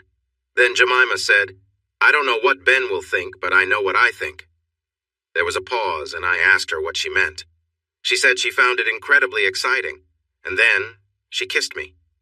Maybe I had a bit too much to drink, or I was caught up in the moment, and she got shy and looked at Jemima for support. I kissed her back. Then suddenly clothes were all over and things happened fast. Well, you can imagine. I understood. I know it's often seen as a fantasy, but hearing my wife talk about something like this, especially when it led to her expecting someone else's child, was really heartbreaking. My discomfort must have shown on my face because she leaned forward, worried, and tried to take my hand, letting go of Jemima for a second. I leaned back quickly and pulled my hands away. I'm not telling you this to hurt you, Ben. I want you to understand, this isn't the end for us. She glanced at Jemima, who nodded and smiled at me. I didn't smile back. The thing is, after it was over, it was like I saw everything clearly for the first time. It was amazing. I felt a connection with Jemima that I only felt with you before. It was soft and intense in a different way. Don't get me wrong, what we have is special, but this was something unique. It didn't replace what we share, it added to it. When we are together, I can appreciate what you bring even more. And when Jemima and I are close, I respect her for who she is. She actually turned red. I couldn't believe it. She really believed that blushing was okay. When she tries to use the strap-on, it doesn't even come close to what we share. I wasn't sure who she was trying to comfort, but it was clear it wasn't working. I kept quiet, feeling so upset that I was surprised I wasn't yelling. The point I'm trying to make is that I didn't plan for this. It just happened. It wasn't a slow build where I knew it was wrong and did it anyway. The moment it occurred, I couldn't undo it. It changed my life completely and ours too. Now I had to figure out how to move forward and include you in this change. She looked at me intently, her expression a mix of sympathy and seriousness that made her seem tense. Even then, I thought to myself, that's a good line. I have to remember it. I know this is unexpected, she said, getting straight to the point. I'm truly sorry for what we did with Jeff. We were just trying to handle things, as I mentioned. It was never meant to be something lasting. It was just a way to buy us time to bring you into this without causing trouble. I was shocked. The misunderstanding was so deep, I didn't even know where to start, but I was ready to try. So, I said, leaning back and crossing my arms to control my frustration, you thought the best way to keep me calm about you being with Jemima was to have threesomes with Jeff. You thought that would make me happy? That everything would be fine? When I found out, and you know I would, you thought I'd be okay with that? I aimed for disbelief, and it was easy to hit that mark. Well, when you say it like that, It does sound pretty foolish, Monica shot back. Pretty foolish? I repeated, staring at her in shock. More like very foolish, clearly. But like I said, we weren't thinking straight. I was scared that if he told you before we could include you, you'd, well, react poorly. So we had to act fast. The thing is, Monica, I believe you really thought that was a good temporary fix. Because everything else you've told me is so far from sensible, this fits right in. Monica sat back, her lips tightly pressed together. The truth is, you haven't actually apologized for anything. Being with Jemima, treating me as less important, threesomes with Jeff, getting pregnant, going through with the procedure, none of it. I don't think you feel bad about it. It seems like you're just sorry you got found out. All of this feels like you're spinning your story. You haven't come around for days, not because you want to give me space, but because you were trying to find a way to make me accept this. She looked deep in thought, and I leaned closer. Well, here's the truth.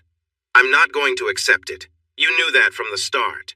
You knew it right after you were with Jemima, and everything you've done since then has been to hide it from me because you knew I wouldn't agree. It's not like that, she said softly. I've been trying to show you that you are my number one person. I didn't believe her. No, you haven't. Have I not been clear? You even mentioned how caring I was. That was real. It wasn't a way to make yourself feel better. It was genuine affection, showing you how much you mean to me. I can't imagine being without you. You have to see that.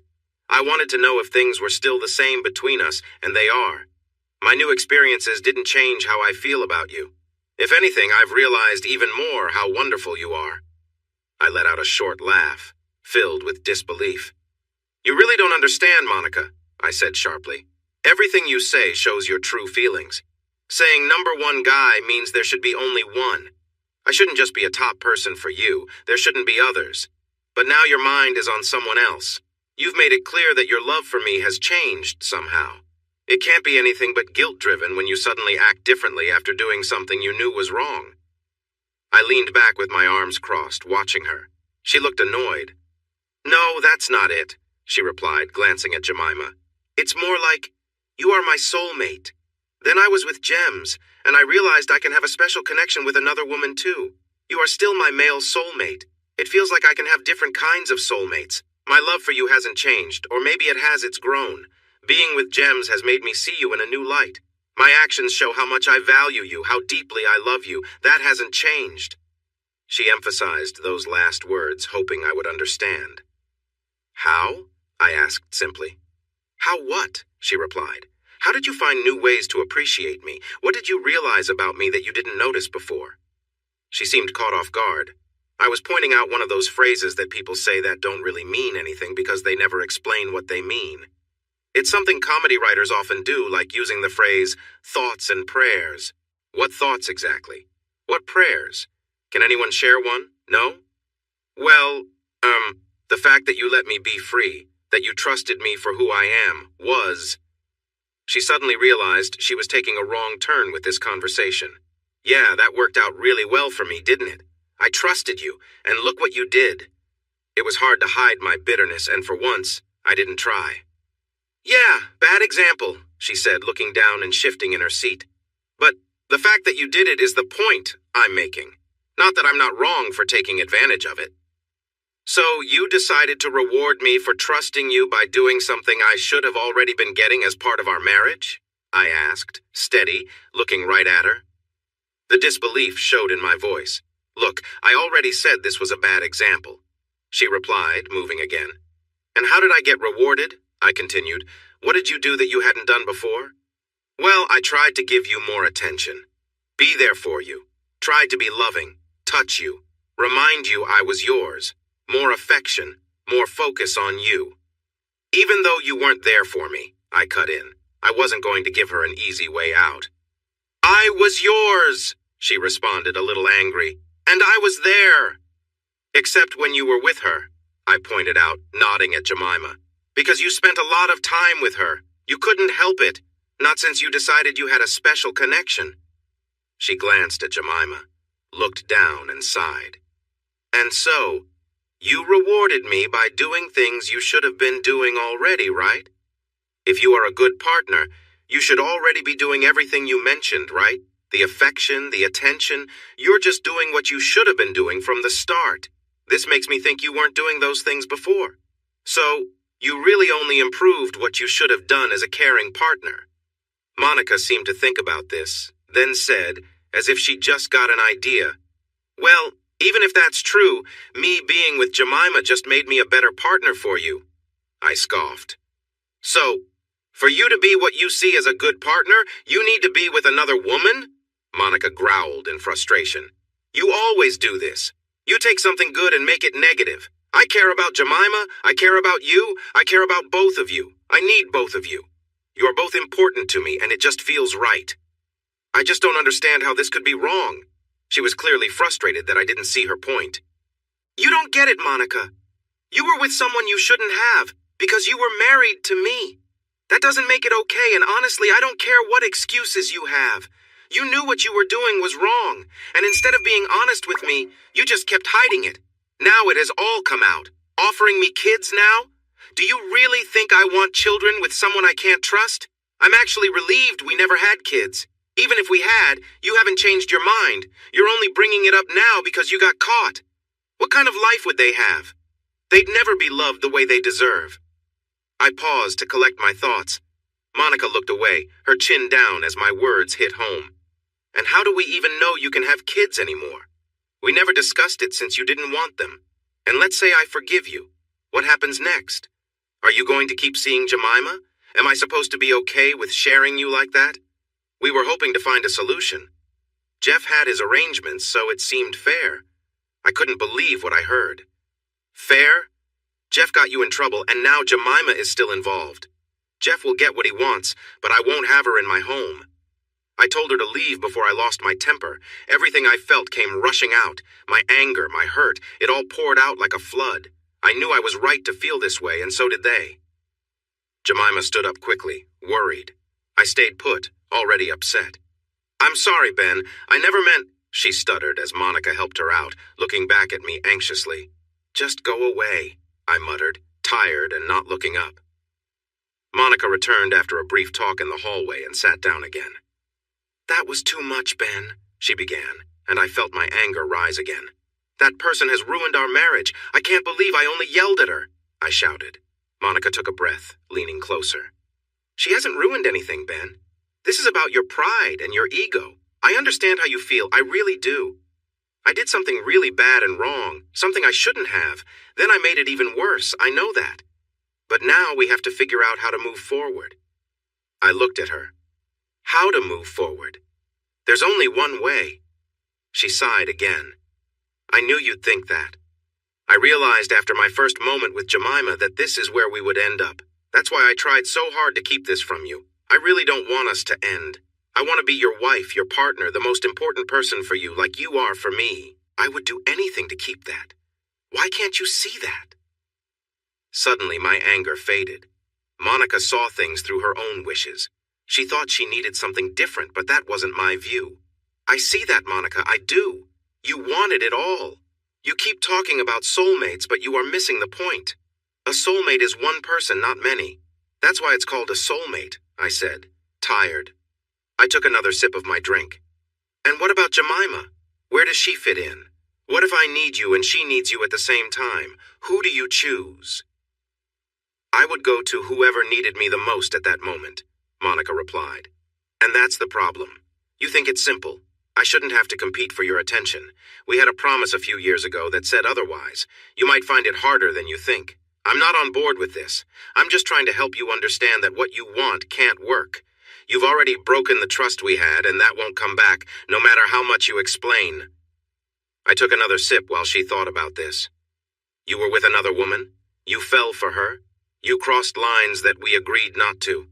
You made choices that hurt us both. You were trying to keep everything together, but some things are already lost." She sighed. "I knew this is where we would end up. I just did." "You keep saying that," I interrupted, frustrated. "If you knew this would happen, then why did you do it?" My voice raised with irritation. Monica paused and looked at me thoughtfully before replying, calmer than I felt. "I knew it was wrong after it happened. It wasn't planned. It just occurred. But once it did, well, I understood how you would react, and I was right. She paused again, then started to speak quickly, her words spilling out. All I'm trying to do is grow, Ben. I wish you could see that.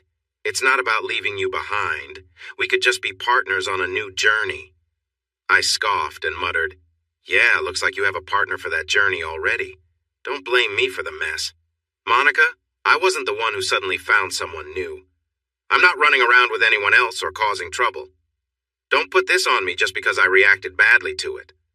Monica looked at me with sadness, but continued anyway. It's a path I didn't even know existed for me. I'm not sure if I'm a lesbian or bisexual, to be honest. I just love Jemima. It's not like I suddenly feel attracted to women. I admire their beauty, but I don't think about them the way I think about Jemima. I don't look at other women and wonder what it would be like to be with them. The same goes for other men. I have you.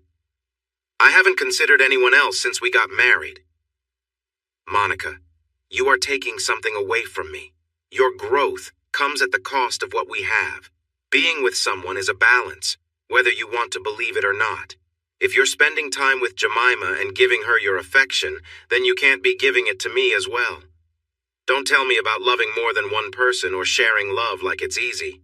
That's not how it works. You have a limited time each day, and the moment you focus on someone else, I'm losing your attention. It doesn't matter if you're busy or not. There'll come a time when we are both available, and someone will lose out. I sighed, feeling weary from trying to explain. Some people just don't want to listen. As you said, I didn't agree to this. I don't care what new feelings you have or what ideas you've come up with. We promised to be exclusive, and you've decided that's no longer true. What I think doesn't matter because you've made this choice for both of us. I won't accept that.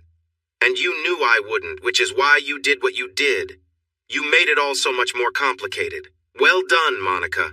You didn't just ruin our marriage, you completely destroyed it. I was exhausted. We had repeated the same arguments over and over. At this point, I wanted her to leave so I could heal and think about what to do next. Just go. It's over between us. You know it is. I won't share you with anyone. You've already caused too much hurt, so go and build a life with Jemima. Ben, Monica said, her voice full of concern. Just leave, Monica. Please go. I'll have my lawyer contact you. I'm finished. I have nothing left to give. You've not only wrecked our marriage and dreams, but you've also hurt my career. Good job. Now just leave. I shouted the last two words. I was completely drained and angry. I just needed her out of my sight so I could have some time alone. Monica slowly stood up, trembling. She looked down at me, sad, or at least I imagined so. I couldn't bring myself to look up. Ben, no matter what happens, I will always love you. You will always be my man, and I will always be here for you, no matter what you need. If you ever need anything at all, I'm here.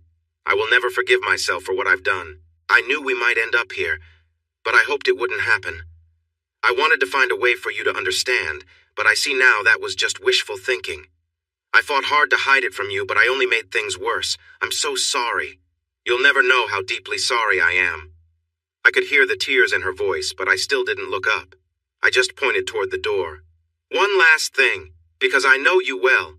You might think this is because of you, that you did something to lead us here, that you weren't enough. You need to know that's not true. You were always enough. This is all on me. You are everything a person could want, Ben. Don't ever think you weren't, or that this is somehow your fault. There was nothing you could have done to stop this. I let it happen because I tried to have it all, and now I have to face the consequences without the man I love. I just wish you didn't have to suffer, too. It's not fair, and I'm so sorry for hurting you and breaking what we had. I will never forgive myself. She paused, then added again, I am sorry, Ben. I love you. I wish you could understand how much. I didn't have the energy to respond or to say that she would be moving on with Jemima while I would be left alone. What was the point? I didn't want her back, so there were no choices left. When she said, You'll never know how much, I had proof that she was wrong. It wasn't as significant as she believed, or she would never have made those choices in the first place. Then she turned and walked away. I heard the front door open and shut, and something within me felt lost. The day continued. It grew dark, and I sat alone, softly crying. I knew something important was gone, never to return. Life, as a friend once said, goes on. And it did for me, though in a different way. I felt broken, and I realized it, but I couldn't do much to fix it. My attitude changed. I became irritable. If someone made a mistake while helping me, I would let them know, even the barista at the coffee shop. The cheerful part of me disappeared overnight. It didn't take long for news of our problems to spread. Not the details, just that we were separating, that Jeff was involved, and she was now living with Jemima. Information about her new relationship with Jemima trickled out over the weeks. I had no intention of sharing the details of our situation. It was private. But the fact that I had no public contact with Jeff, that he hadn't released new music, and that some of his performances were canceled, people started to connect the dots, even if it was a bit off. After the meeting with Monica and Jemima, I didn't leave my house for days. I reached out to Pearsons and Associates, and they suggested I come in to discuss what to do next. I also called my lawyer to discuss the prenup, following the rules closely. I wasn't going to leave Monica without anything, but she certainly wouldn't take half of everything. My house remained mine, and she would receive about 20% of what I had made during our time together. That was significant enough. She wouldn't need to work again unless she wanted a comfortable life. She was someone who valued hard work and wouldn't want to rely on others. She didn't fight the divorce. There were no attempts at counseling. She understood that for me, it was over. I imagined she found comfort in Jemima. I didn't want to know for sure. I cut off all contact with her and Jeff. I blocked and deleted her number, Instagram, email, everything. I did the same with Jeff. After 6 months, I was finally free. I didn't have many friends left, so there was no celebration when I got the final paperwork. Most of our shared friends sided with her, and the few who didn't, I pushed away. One of them mentioned, while we were out for drinks, that our group had started calling me Bitter Ben. When I heard that, I totally believed it. It felt strange. I knew I was being unfair to people. I was taking my anger and sadness out on them, but I couldn't seem to control myself. I snapped easily at others, and while I could see what I was doing, stopping was another story. Afterwards, I felt bad, but in the moment, it was as if I had no choice. I was filled with anger. It was always there, just below the surface. I felt frustrated. I had no one to talk to about it, so it just built up inside me. The one thing I didn't do was blame myself. Oddly, the last thing Monica said, that it wasn't my fault, and I couldn't have stopped any of it, stuck with me. I didn't feel guilty. All I had done was love her and trust her. But that feeling didn't help. I was still suffering. It gnawed at me. I felt deeply betrayed by Monica. She had an affair, fell in love, and didn't tell me. Then, after months of giving me mixed signals, she became pregnant with my business partner. I knew I wasn't to blame, but the fact that she could hurt me like this was hard to accept. I was angry with her, but still, I had loved her, and in some way, I still did. Someone asked me what I would do if she came back and said she had left her new partner and wanted to make things right. I thought I had my answer: we were getting divorced. But I couldn't shake the question. How had I misjudged her? I had given her everything I could, but it hadn't been enough. She had betrayed me, and I felt like I didn't even know who she really was anymore. Jeff tried to reach out to me a lot. He even came to my house a couple of times, but I just sat there and didn't answer, watching on my app. Still, his visits made me call Maury.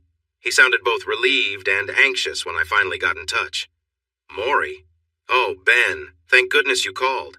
I've been so worried about you. How are you holding up? By this point, everyone knew I was divorcing Monica and that Jeff was somehow involved. People were making their own guesses. Yeah, I'm managing. Look, I need you to tell Jeff something for me, okay? I spoke sharply because I was fed up with everything and everyone. What should I say, Ben? Maury asked, sounding a bit hopeful. Tell him if he comes to my house again, I'll let everyone know about his mistakes. He needs to leave me alone. There was a pause after that. Did you get that, Maury? Let him know he's lucky I haven't confronted him, and if he shows up again, I might just do that. I heard Maury taking a breath before he replied carefully. Ben, it seems this has really affected you, and I get that. I'll make sure to pass on your message, but we also need to talk about what happens next. Not today or tomorrow, but soon. I need to understand your situation better so we can figure out the way forward. It's pretty rough at the moment, Maury. You might want to stay alert because things aren't improving, I told him. He was correct. We would need to talk, but I wanted to get some legal advice first. Ben, please don't take any big steps. Let's work together to find a solution to what's happening. Both you and Jeff have dedicated too many years to your work to throw it all away now. Please, can we talk? Maury urged. It was hard to tell what was driven by his concern as a friend versus a professional. I'll come see you soon, Maury, I promise, I replied. I just need to sort a few things out. I need some time to think. All right, Ben, I understand. I'll send your message to Jeff. Please take care of yourself, he said before hanging up. Threatening Jeff with the possibility of going public would work. He'd have to back off. He couldn't risk it. For public figures, their image is everything, especially for comedians. Just look at what happened to Louis C.K. or John Mulaney after their public troubles. If people learned about this incident involving Jeff, that would ruin his career, and he was very focused on his career. So you might ask, if I wanted Jeff to face consequences, and I definitely did, why not just tell everyone? The reason was I didn't have solid proof. It would just be my word against his, and while I was sure some would believe me, many wouldn't. If he decided to pursue legal action against me, I wouldn't have a way to defend myself. No, I had a better plan thanks to Jessica Pearson and her team. I had given our contract to her law firm along with other agreements from the company, and they had been reviewing them to help me understand my options and next steps. I was really angry at the company and wanted to take action against Jeff. I thought about suing him, but I had been warned to wait. They said they needed time to understand the company's legal situation before giving me advice. It was interesting because Monica was the one who had wronged me, along with Jemima, but my anger was mostly aimed at Jeff. While I felt a lot of anger towards Monica, I wasn't ready to confront her yet. A week later, I received a call from a law firm called Pearson's and went to their offices. I sat in their fancy conference room, drinking expensive coffee, facing 3 serious lawyers who looked ready to pounce.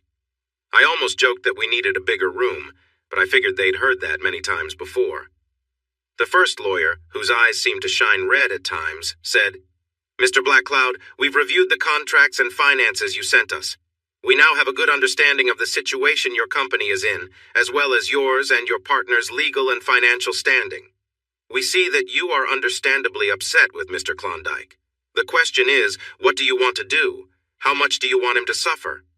I looked at them, waiting for a reaction. I was unsure if I would get one.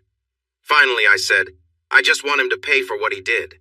I want him to know that I won't let him get away with it." The leading lawyer smiled, revealing all his teeth.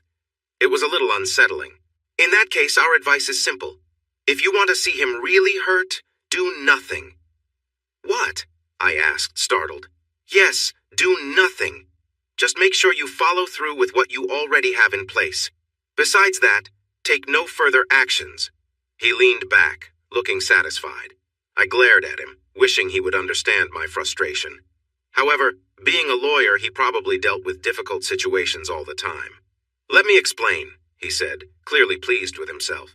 "Your contract with Mr. Klondike is straightforward. It was created a while ago and wasn't drafted by someone who knew much about entertainment law, but it works. It's set up as a client/contractor agreement, with you as the contractor and Mr. Klondike as the client. However, it also aims to offer some fairness. You both share ownership of the earnings from the company, and importantly, you both own any content created through this partnership. Although he takes home a larger share of the payments, all the other assets are shared equally. The payment section is separate from who owns the assets. Anything you create, he owns part of, and anything he creates, you own part of. This includes the TV show, and we notice you never claimed your share of the earnings." I nodded and shared what I had been thinking. The main advisor smiled broadly. "Our first suggestion is to pursue that 40%. You have the right to do this since there is no written agreement saying you waived it. We believe it could be worth several million today. He must pay you, or he will face a long legal battle that he is likely to lose." I nodded again. That was a solid plan. I should have thought of that earlier. But to really get his attention, let him know that you will keep this contract. The business will run as usual, but you will stop contributing to the ideas the business owns. I started to understand his point, and I couldn't help but smile.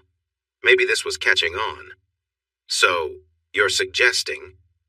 We're suggesting that if Mr. Klondike wants to keep working and selling products, you should receive 40% of the income. Whether you help with it in the future or not, he will essentially pay you for doing nothing. For any new work he creates, you get 40% of what he makes. That is how this contract is set up. There is nothing that requires you to keep working or that states you won't own anything new created. I liked that idea. Getting paid without any extra work sounded great to me. But isn't he just going to try to shut down the company, end our shared ownership? The advisor replied, yes, Mr. Klondike might try that. However, there are important reasons why he probably won't. First, what happens to the ideas that already exist? There's nothing in the contract about that. The courts would likely divide everything equally, which could be messy. Maybe you would get half the funny parts and he would get the other half. It could be confusing figuring out who owns what. Sharing ownership of a performance would also be complicated. They would likely split the income evenly, which is actually worse than your current deal of 40/60ths. With musical groups, contracts usually include details for such situations. Here, those details were missing, maybe because the lawyer at the time didn't have enough experience. The only things specified are ownership of what exists and what is created. Then there's the issue of sharing ownership of the material itself. If you or he decided to cancel the usage rights, what happens to all the DVDs already being sold? Can you sell that ownership? Or let someone else use the rights, the jokes, in your case? What are those rights actually worth? This is the kind of thing that estate lawyers try to figure out, but it usually takes a long time and a lot of arguing. The lawyers make money, but no one else does. He smiled in a strange way, and I couldn't help but think his teeth looked longer, almost a little frightening. King Hyena then turned to one of the others and held out his hand. A document was dropped into it, and he slid it across the table to me. But this is the biggest reason he shouldn't try to change the contract. This is the Netflix special contract you both signed. In fact, you signed 2 of them in a Sky TV special. They're all quite similar. They give exclusive rights to the show he performed for each company for 15 years, covering both the performance and the material. If you end this agreement, it voids the Netflix contract too, since the rights to Netflix would no longer exist. And unlike your agreement with each other, they can impose several penalties if this happens. They could demand all the money they already paid you back, plus an additional 50%.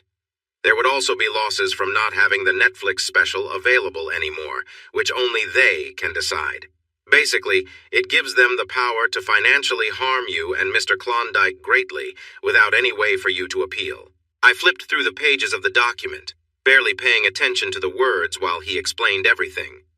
The key point is that Mr. Klondike would find it very unwise to try to end this agreement between you, while you only need to sit back and receive 40% of everything he earns from now on. This may not be a lot in terms of future earnings from new performances, since you created much of the material he used. But for any material he does use, you own 50% of that, meaning you will earn from it. And of course, you get the 40% on all merchandise and any future earnings from what already exists. He leaned back, looking very pleased with himself. I was glad the windows had shades. He seemed ready to burst with joy from the sunlight outside. As I said, your best choice is to do nothing and let him pay you for it. Can't he start a new company and do something with that? Yes, I understand that idea was mentioned before. He can do that as long as you sign an agreement that specifies the rights for any new material he might create. The current contract covers everything and takes priority over any new agreements. To change anything, you'd have to agree to give up certain rights in a change to this contract. Are you likely to sign something like that, Mr. Black Cloud? I don't think so, I said, forcing a grin. It seemed we were both playing a game. I thought so. No, I believe you have a good side. A new idea struck me. What if I create new work and sell it to other people? That's a great question, Mr. Black Cloud. We did think of this. The contract doesn't say you must give all your work to Mr. Klondike. It only applies to what he actually uses. If you make something new and keep it from him, then it doesn't count in this contract. That's even better, I said happily. So, I can write for others, and he can't claim it? Exactly. Unless he can show that you wrote it for him and intended for him to use it, you're safe. In the end, The advice cost me over $65,000, but it was worth it. It gave me a sense of resolution. However, the real change didn't start until I realized I needed help. I was being difficult to everyone around me, and I recognized it. I knew I couldn't keep acting this way, as it wouldn't end well. I couldn't go back to the reservation with all this anger inside. The advice to be your true self doesn't really work when my true self seems to be an angry person, right? So, like many others in America, I decided to see a therapist, as Miss Crenshaw liked to be called. I asked for recommendations, checked reviews, and did the usual searches. I found her group, made an appointment, and sat down with her. It was an interesting experience. She used something called cognitive behavioral therapy, which she explained as a way to help my mind view things differently. We worked on making lists of my thoughts, which was challenging because my problems were tied to my feelings. If I could link my thoughts to my feelings easily, then I wouldn't need help in the first place.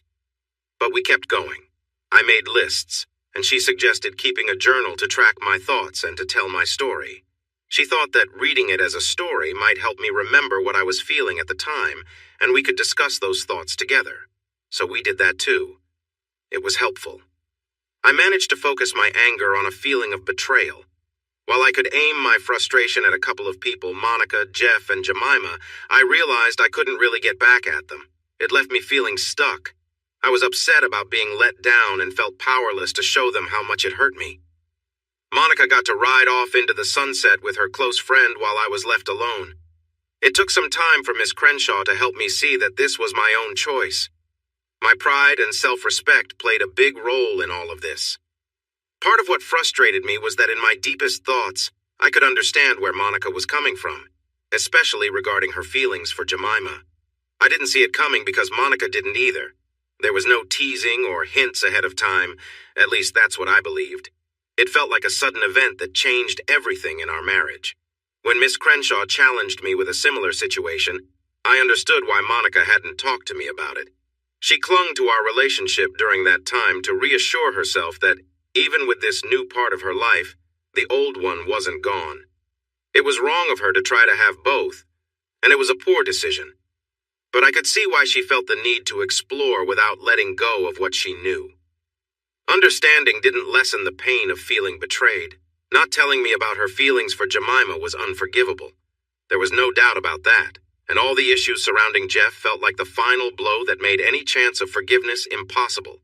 The problem was that I had no outlet for my anger. The core of the betrayal came from random chance. Monica didn't know she had these feelings, and discovering them wasn't anyone's fault. Yes, she shouldn't have made the first move with Jemima, but she had no idea that it would create such a mess in our lives. Because I could understand her actions, my anger felt unfocused. It was just a sense of betrayal. And even though I still loved her despite what she did, that didn't make it any easier. I knew I could never be with her again or trust her, but you can't just turn off love. I tried, but I saw that she was hurting too. Part of me felt sad about that. While Monica found her close friend, she lost her bond with me. That wasn't her original intention. It became an unavoidable outcome rather than a choice she wanted to make. Miss Crenshaw thought this was why I was short with everyone. I was upset with life itself for the betrayal. I couldn't reach Monica to confront her, and even if I could, I wouldn't. I had made Jeff pay a lot, and it really affected his job. But I didn't feel like I had truly confronted him. I hadn't hit him or seen him fall. He needed to understand that everything was his fault. Well, maybe I did confront him, but I wasn't there to witness it. My anger was going nowhere, and it was hard for me to handle. Miss Crenshaw helped me realize this, and it gave me a way to cope. We talked about it, and I had an idea. She suggested I keep a journal of my thoughts and feelings, trying to view things from an outside perspective. I created a character named Banco and made him the observer of everything that happened. While I wrote, I couldn't help but come up with some really funny bits and jokes. It felt easy, like it was just pouring out of me. When I finished, I looked at everything and wondered what to do next. I decided to send it to Maury, and he gave me a suggestion that changed everything. He told me I should perform the material myself. Although I had stepped away from performing after my encounter with Jeff, I had the talent for stand-up, and the material was worth sharing. Maury said, "No one knows this material like you, Ben. Why not give it a shot? Treat it like therapy." His silent add-on was clear. he wanted a cut of the profits. So I thought about it. I practiced some parts in front of a mirror and made my choice. I would return to stand-up, and I did. Of course, it wasn't that simple. I had some advantages since I knew people in the business and where to perform at smaller places, but it was still a tough journey. People were puzzled about why I was booking shows instead of Jeff, but I got good at dodging those questions. Overall, it felt like working out a muscle I hadn't used in a while. I started to remember emotions that I hadn't felt in years. It was both exciting and nerve-wracking, especially when a joke didn't work. I thought back on the effort it took to deliver a punchline or a story, finding the right timing and knowing where to pause for laughs. It wasn't as easy as riding a bike. It was more like reliving the struggle of learning something difficult. Plus, I could draw on what I had observed from Jeff. Although every comedian has their own style, some things are universal, and I learned a lot by watching him. But this time, there was no Jeff to distract me. I kept going and tried new things, and over several months, I created a performance. It was a 90-minute show about Banco, my imaginary friend, and what he went through. In doing this, I was able to face some of my own challenges and found a new way to perform comedy. I called it pathos comedy. I shared real stories that showed how difficult life can be, especially for good people. My stories were filled with jokes and humor, but they were based on true events. They captured emotions, unexpected reactions, and the full range of human feelings. Sometimes the stories had sad endings. I learned that if I brought the audience down with heavy themes, there would be gasps as they realized what people can do to one another and how betrayal can lead to deep feelings of hurt. The audience understood this completely. Then, when I followed it with humor, the jokes felt even stronger. After a tough moment, people were eager to laugh again. It was amazing to see how that worked. At first, my stories were mostly about my own experiences. Later on, I created new tales or reused ones I had heard. But for a long time, my act was based fully on my life. Of course, Jeff found out about my performances. Maury told me that when Jeff first learned I was doing stand-up, he just smirked and said, "Good luck to him. He'll need it." However, when he saw a recording of my performance, he became upset and angry. According to Maury, he couldn't fight back. If he did, he would just be attacking another comic, which is bad for business. More importantly, he would be showing that he was the one who caused the betrayal, and he didn't want that out in the open. As it turned out, reporters were already figuring things out since I was performing on my own now and not with him. Plus, my ex-wife had been seen with his partner. It was easy for people to make connections, even if no one was officially stating anything. When asked about me in interviews, he would often start by answering, "Is it you Ben is talking about?" with a quote from Oscar Wilde. "The only thing worse than being talked about, dear boy, is not being talked about." I have to admit, that was a clever response. When people pushed for more clarification, he would joke, "I can neither confirm nor deny that many people would like to know me," pointing to himself and making a playful gesture. This is a clever way to answer a question without actually giving a direct response, while also adding a hint of humor. The truth is, even though the public didn't know who was being talked about, everyone in the industry certainly did. There was no doubt about that. As a result, his invitations to appear on TV shows and game shows dropped sharply. Even Maury, looking over his glasses at me, was clearly unhappy. He relied on Jeff's presence to make money. I shrugged and smirked as if to say he couldn't stop me. Jeff's career took a serious blow, and he understood it was because of me. What he really valued was performing, and now he couldn't. It wasn't just that I wasn't there to help him find jobs. He wasn't even being asked anymore. That felt like a strong form of revenge against someone like Jeff. I managed to stay busy, appearing on shows like The Tonight Show, which really helped my career. I was not going to tour like Jeff did, but I was earning money and getting good opportunities. People liked my work. I went on a few quiz shows and did interviews, and things were looking good.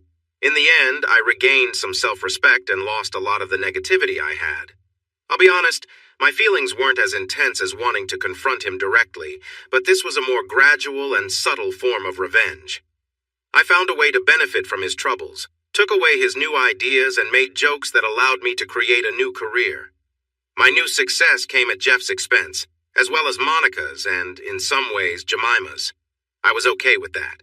The media picked up on some of the jokes and stories I shared, and although I always said, This is Banco's story. They assumed it was about me, and they were right. I just never admitted it outright, and was careful to avoid legal troubles. I wasn't too worried, as it was all based on truth. After a couple of years doing this, I noticed some personal changes. It wasn't the original goal I thought writing would help, but it did clear away some of my negative feelings. I can't explain why, but the anger and hurt slowly faded. I stopped feeling bitter about the past relationships. Jeff was just someone I used to work with. Monica was a former partner. I didn't think about Jemima at all anymore. She eventually divorced Jeff, and I heard that his romance with Monica ended a few years later. Jemima was in a really bad car accident, which left her with trouble moving and using a cane. Some people said she had other issues too, including needing a special bag for her health. I never looked into it much, but you know how rumors are. She might have been Monica's closest friend, but it seems that didn't mean much when it came to taking care of her after the accident. I didn't think Monica would be so uncaring, but I also didn't expect her to treat me that way, so who knows? Maybe there's more to the story. I really don't care to find out. Jeff's career took a big downturn after I stopped working with him. He tried to create his own material, but it didn't go well. He went on a small tour to test new ideas, but it didn't lead to a bigger tour because the reviews were not good enough to attract funding. He released a best of DVD featuring some successful performances from before, and that did fairly well. I just watched the money come in from that. I heard he looked into ending our partnership, but he supposedly got the same answers I did, so he dropped it. I decided to check the company's income records just to annoy him. It cost me a lot, but we discovered a significant amount of money that our DVD distributors hadn't reported, so we both ended up benefiting from that. About 5 years later, Jeff found a new writing partner. The new guy wasn't amazing, and he didn't know Jeff like I did, but they created enough good material to go on tour again. Jeff never reached the same heights we did, but maybe that was just the way things were meant to be. A few years ago, they made a documentary about Jeff and wanted me to be in it to talk about our time together. I firmly said no. I didn't watch it. I believe life is too short to focus on him and our past. We were in the same places a few times, like award shows. Once, we were both booked for a quiz show without knowing the other one would be there. When I saw him, I asked, "What's he doing here?" The producer smiled and said, "Surprise!" I walked out right away. They tried to sue me, but I reminded them of a clause in my contract that said I couldn't have any contact with Jeff, so that matter disappeared quickly. I heard he got married again and had a few kids, but that didn't last either. As for Monica, I tried my best not to pay attention to her. Sometimes it was tough since she was a great interviewer and her work appeared everywhere on TV, in books, magazines, radio, and podcasts. She was hard to ignore. She had taken it easy and done very little for about 18 months after we broke up, but then Britney Spears made headlines again, and Rolling Stone needed someone to interview her. Monica got the job. The interview turned out well. I always thought Britney was impressive. She works hard, that's for sure. It's clear she has her own struggles, and I felt for her. From what I know, she had a few relationships after Jemima, but none lasted long, and I don't know anything about them. She never remarried. In her late 60s, she published an autobiography where she shared everything. She talked about what happened between us, her feelings, my feelings, and even the awards meeting. Reading it was tough. I think she wrote it partly to punish herself in a way. She probably felt she deserved it. When the book was released, many people wanted to interview me about it, but I said no to everyone. Jeff gave one interview and was treated harshly by the reporter, which made him decide never to talk about it again. We met again a few years ago. I was hosting an awards show and she was there with an important actor, not because they were dating, but to observe him for a writing project. I was replacing another comedian who got sick, so I stepped in last minute. It was purely a coincidence that we were both there. I completed the show, and when Simon Bartleby received a Lifetime Achievement Award, I spotted her at his table. I stayed professional, but I couldn't help glancing her way from time to time. After the event, I was at the rooftop bar, enjoying a cigar and a whiskey while looking out at the bright lights of LA when I sensed someone was near. I knew immediately who it was. "Smoking, Ben? That's unusual. It's not good for you," she said, her first words to me in over 10 years, sounding quite motherly. Fitting, I suppose. "I think you lost the right to lecture me, Monica," I replied, still focused on the view. I took a long puff and blew it out for emphasis. There was a moment of silence before she said, "That doesn't mean I don't care, Ben." I sighed and continued to gaze at the stars before finally turning around to lean against the railing. She still looked great. The dress hugged her well, highlighting her best features while subtly concealing others. It showed just enough to be elegant without being overly revealing, and it fell to her knees, enough to show off her lovely legs without being too bold. Heels and simple jewelry that had its own value. I knew that because I had bought her the pearl necklace with small diamonds around it that she wore. She looked good, and I was sure she knew it. She was not someone who kept her talents hidden. I really didn't know what to say. There were no easy topics to discuss. She was my ex-wife who had been in a serious relationship with another woman, then became involved with my business partner, and ended that with a difficult choice, only admitting it when confronted. There wasn't much for me to say that wouldn't lead to anger. "How have you been? You did well up there. You always found the right balance between humor and respect," she acknowledged, showing that she wanted to talk, even if it was about ordinary things. "It's easier than true stand-up. Just a few jokes and acknowledging some audience members before moving on," I replied, trying to keep the conversation light. "But it still needs original material." There was clearly a lot unsaid, and I wondered what she truly wanted. "I watched your early shows. I went several times," she said, moving closer and leaning on the railing beside me, drink in hand, looking back at me. 27 times if I count them all." I chuckled at how silly that was. "It was my way of staying connected to you," she said. "But when you started sharing those stories, I sank down in my seat, thinking everyone would notice they were about me. Jemima came with me the first time and left halfway through, trying not to cry. I know they were real stories, and you had every right to tell them, but wow, Ben, you went deep." I couldn't help but smile a little at that. Mission accomplished. Every time I watched you, I felt the regret of what I did all over again. I saw the hurt in you. You were up there making jokes, but I could see your sorrow. I know how you hide your pain, the ultimate sad clown. It felt like punishment for me, picking at the wound inside me, feeling regret again, seeing you share what I did to you, how it hurt with everyone while I couldn't even acknowledge my actions. It was a prison I built for myself, and I kept coming back for more. Well, you're the only one who understands that, so whatever. I waved it off, offering a bitter smile. She looked at me as if she disliked what she saw. "Is this who you are now? Is this what I turned you into? Being bitter doesn't suit you, Ben. It makes you look old," she said with a hint of bitterness in her voice. "If I look that way, it's because of you, the other woman, and my good friend Jeff," I shot back, refusing to feel worse than I already did. The familiar pain inside me turned into a heavy anger. "Don't try to make me the bad guy here, Monica," I replied.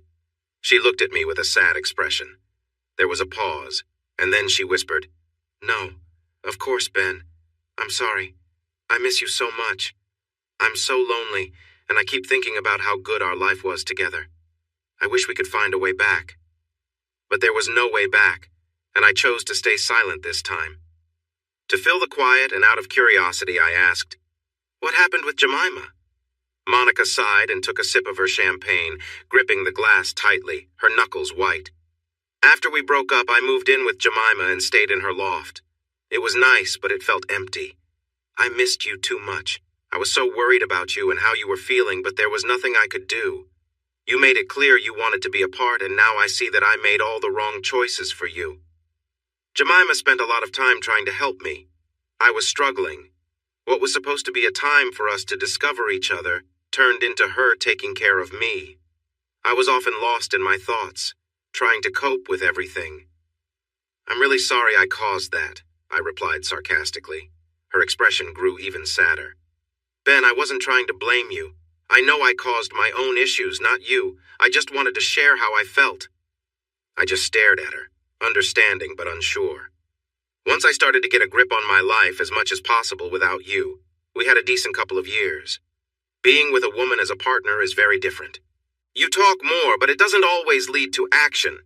With men, you tend to act. You try to fix things. Women express feelings, while men focus on solutions. Anyway, she smiled shyly at what I said, and I found it charming, but I quickly pushed those thoughts away. After the accident, everything changed. Jemima became so bitter and I'm trying to think of the right word. Hostile? I chuckled. You're the journalist. You should know. I'm an interviewer, Ben, not a journalist. I can tell you weren't listening when I mentioned that. I shrugged. Anyway, she was filled with anger toward everyone. She thought it was the world's fault. She was hurt badly and could never move past it. She was resentful and everyone had to just accept it. By then, she had divorced Jeff, so it was just the two of us. For someone who was once a model, she didn't have many friends. It was just me, and I handled everything. Since no one else could take her anger, I got it all. She was sharp, rude, and always on my case. She believed I would leave her every time I was gone for more than a couple of hours, accusing me of being with someone else. If someone came over, it wouldn't take long for her anger to show, and her snide comments would come out. It was as if her personality changed completely after the accident. I even asked the doctors about it, and they mentioned her head injury. But it was more than that. It felt like she had lost part of herself. Still, there was a limit to what I could handle. I loved her, but I loved who she used to be, not who she had become. So much for in sickness and in health, I scoffed. I wasn't married to her, Ben. We never made promises. Yeah, well, we did. And look what that brought us. I couldn't hold back my words. Even after all these years, I was still trying to get back at her. I guess I wasn't as over her as I thought. Miss Crenshaw would be so let down. Monica stayed quiet. She just looked out at the lights, the way I had been. She gazed for a moment before continuing. It's ironic. I left her, but not for the reasons she feared. There was no one else. I had already ruined my life with you, and I wasn't interested in another relationship. I mean, really, I am not a lesbian. I was a Jemimian. But I just couldn't take it anymore. It was such a harmful environment. Nothing I did was right, and she could really hurt you with her words. I cared for her, but she just tore me and our relationship apart. She turned to me, extending her hand. Can I? She asked, pointing at the cigar. I shrugged and handed it to her. She took a long drag and exhaled slowly. I really shouldn't do this, she said softly. She died a couple of years ago, she stated plainly, giving the cigar back to me. Her internal organs started to fail. We knew after the accident that she would never grow old. The damage was too severe, and sure enough, they began to fail. She was never going to get a kidney transplant. Not with the long waiting lists, especially since she had been so hurt. They weren't going to prioritize her. Not when there are people who really need help, and it would have only bought her a little more time anyway. She reached out to me. It seemed like she understood what had happened and said she was sorry for her behavior. It was clear she had no one else to turn to, so I decided to help her. I did some research and got in touch with people in Switzerland. I arranged for a special flight. I was there holding her hand when she took the pill and the light in her eyes faded. Monica stopped speaking after that, her voice flat. She wasn't really talking to me anymore. She was just sharing her feelings with the world, looking at the twinkling lights of downtown Los Angeles. So, if you're still thinking about getting back at Jemima, you can just forget it. She went before you could. There was quiet after that. I thought about saying, I'm sorry, but the truth was I didn't feel that way, so I kept silent. It felt strange to realize that I could think like this, knowing someone close to me made such a choice. I knew I wasn't a bad person, but I had to admit there were times I wondered, and this was one of them. Then Monica turned to me and said, You know, some of her last words were about you. She was really upset about how we broke up. She never wanted that. She was happy sharing me with you. She knew you were important to me, and she never wanted to come between us. Some of her last words were about how she wished she could have said sorry to you before it was too late. She liked you a lot. She always called you Jeff's better half. She often thought about how nice it would have been if the three of us had spent time together. She was troubled by how our love could have harmed our marriage. It never seemed fair that something so good could come at such a price. A price to you. I took on that burden, but you didn't deserve that. She couldn't understand how her happiness and mine had to happen at your expense. She paused for a moment, staring at the lights. But it did, and I can't fix that. I did something terrible, thinking it was for love, and it hurt you and your relationship with your friend, with my new partner, and with me. I just wish there was a way to change everything. It was clear she was waiting for me to say something. Maybe she hoped for forgiveness, or maybe time had passed and she wanted to be friends again. Not a chance. This conversation only made me realize how disgusted I still was with what she had done and how she had made excuses for it.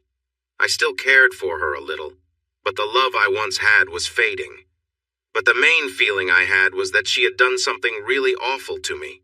I didn't feel hate anymore, and my anger was fading. I just looked at her and saw a very flawed person who had put herself first, even when it hurt me. She would never really understand what that cost, at least not like I did. I didn't want to be close to her again. I wasn't trying to hurt her any further. I had already done that. Still, I didn't want her around as a constant reminder of how my trust in her had led to pain that still lingered. When I glanced at her, I felt a deep sadness and a sense of loss. I was sad about what she did and the toll it took on everyone, including her. I felt bitter about what we might have had together. Maybe we could have started a family, who knows? Our relationship had been strong and fulfilling, just what I needed until it all fell apart. The idea of continuing while she had another relationship just didn't make sense to me. For me, what made our bond special was that it was just us, together against the world. Once that changed, everything lost its meaning. Miss Crenshaw and I had talked about this. She helped me understand why my feelings were so strong and why I was so firm about how I felt. I thought of our relationship as something built on trust, and when that wasn't there anymore, it felt over to me. The pain and betrayal didn't help either. In any case, I was finished with it. I looked at her hopeful face and struggled to find words. I was done trying to hurt her deeply, aside from some sharp comments, but I also didn't want to go down that path again. More than anything, I wished I could have what we once had. She seemed almost to be asking me for it, and it would have been easy to give in, but I was damaged inside. I had built up walls to protect myself from more hurt. No amount of therapy could break through the scars that had formed. I wasn't strong enough to deal with that yet. She must have seen my face because hers fell. "I can see that you're still hurt by what I did. Are you?" she asked softly. I just pressed my lips together and looked at her. "I hurt you deeply. I'm so sorry, Ben. You have no idea how sorry I am. If my pain from losing you is only a small part of what you feel, then I can't apologize enough. But please understand, it wasn't your fault. Nothing you did caused it.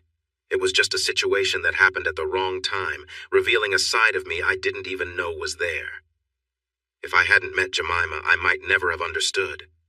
I'm really sorry for hiding things from you, for how it affected my actions, and for all the hurt I caused us both.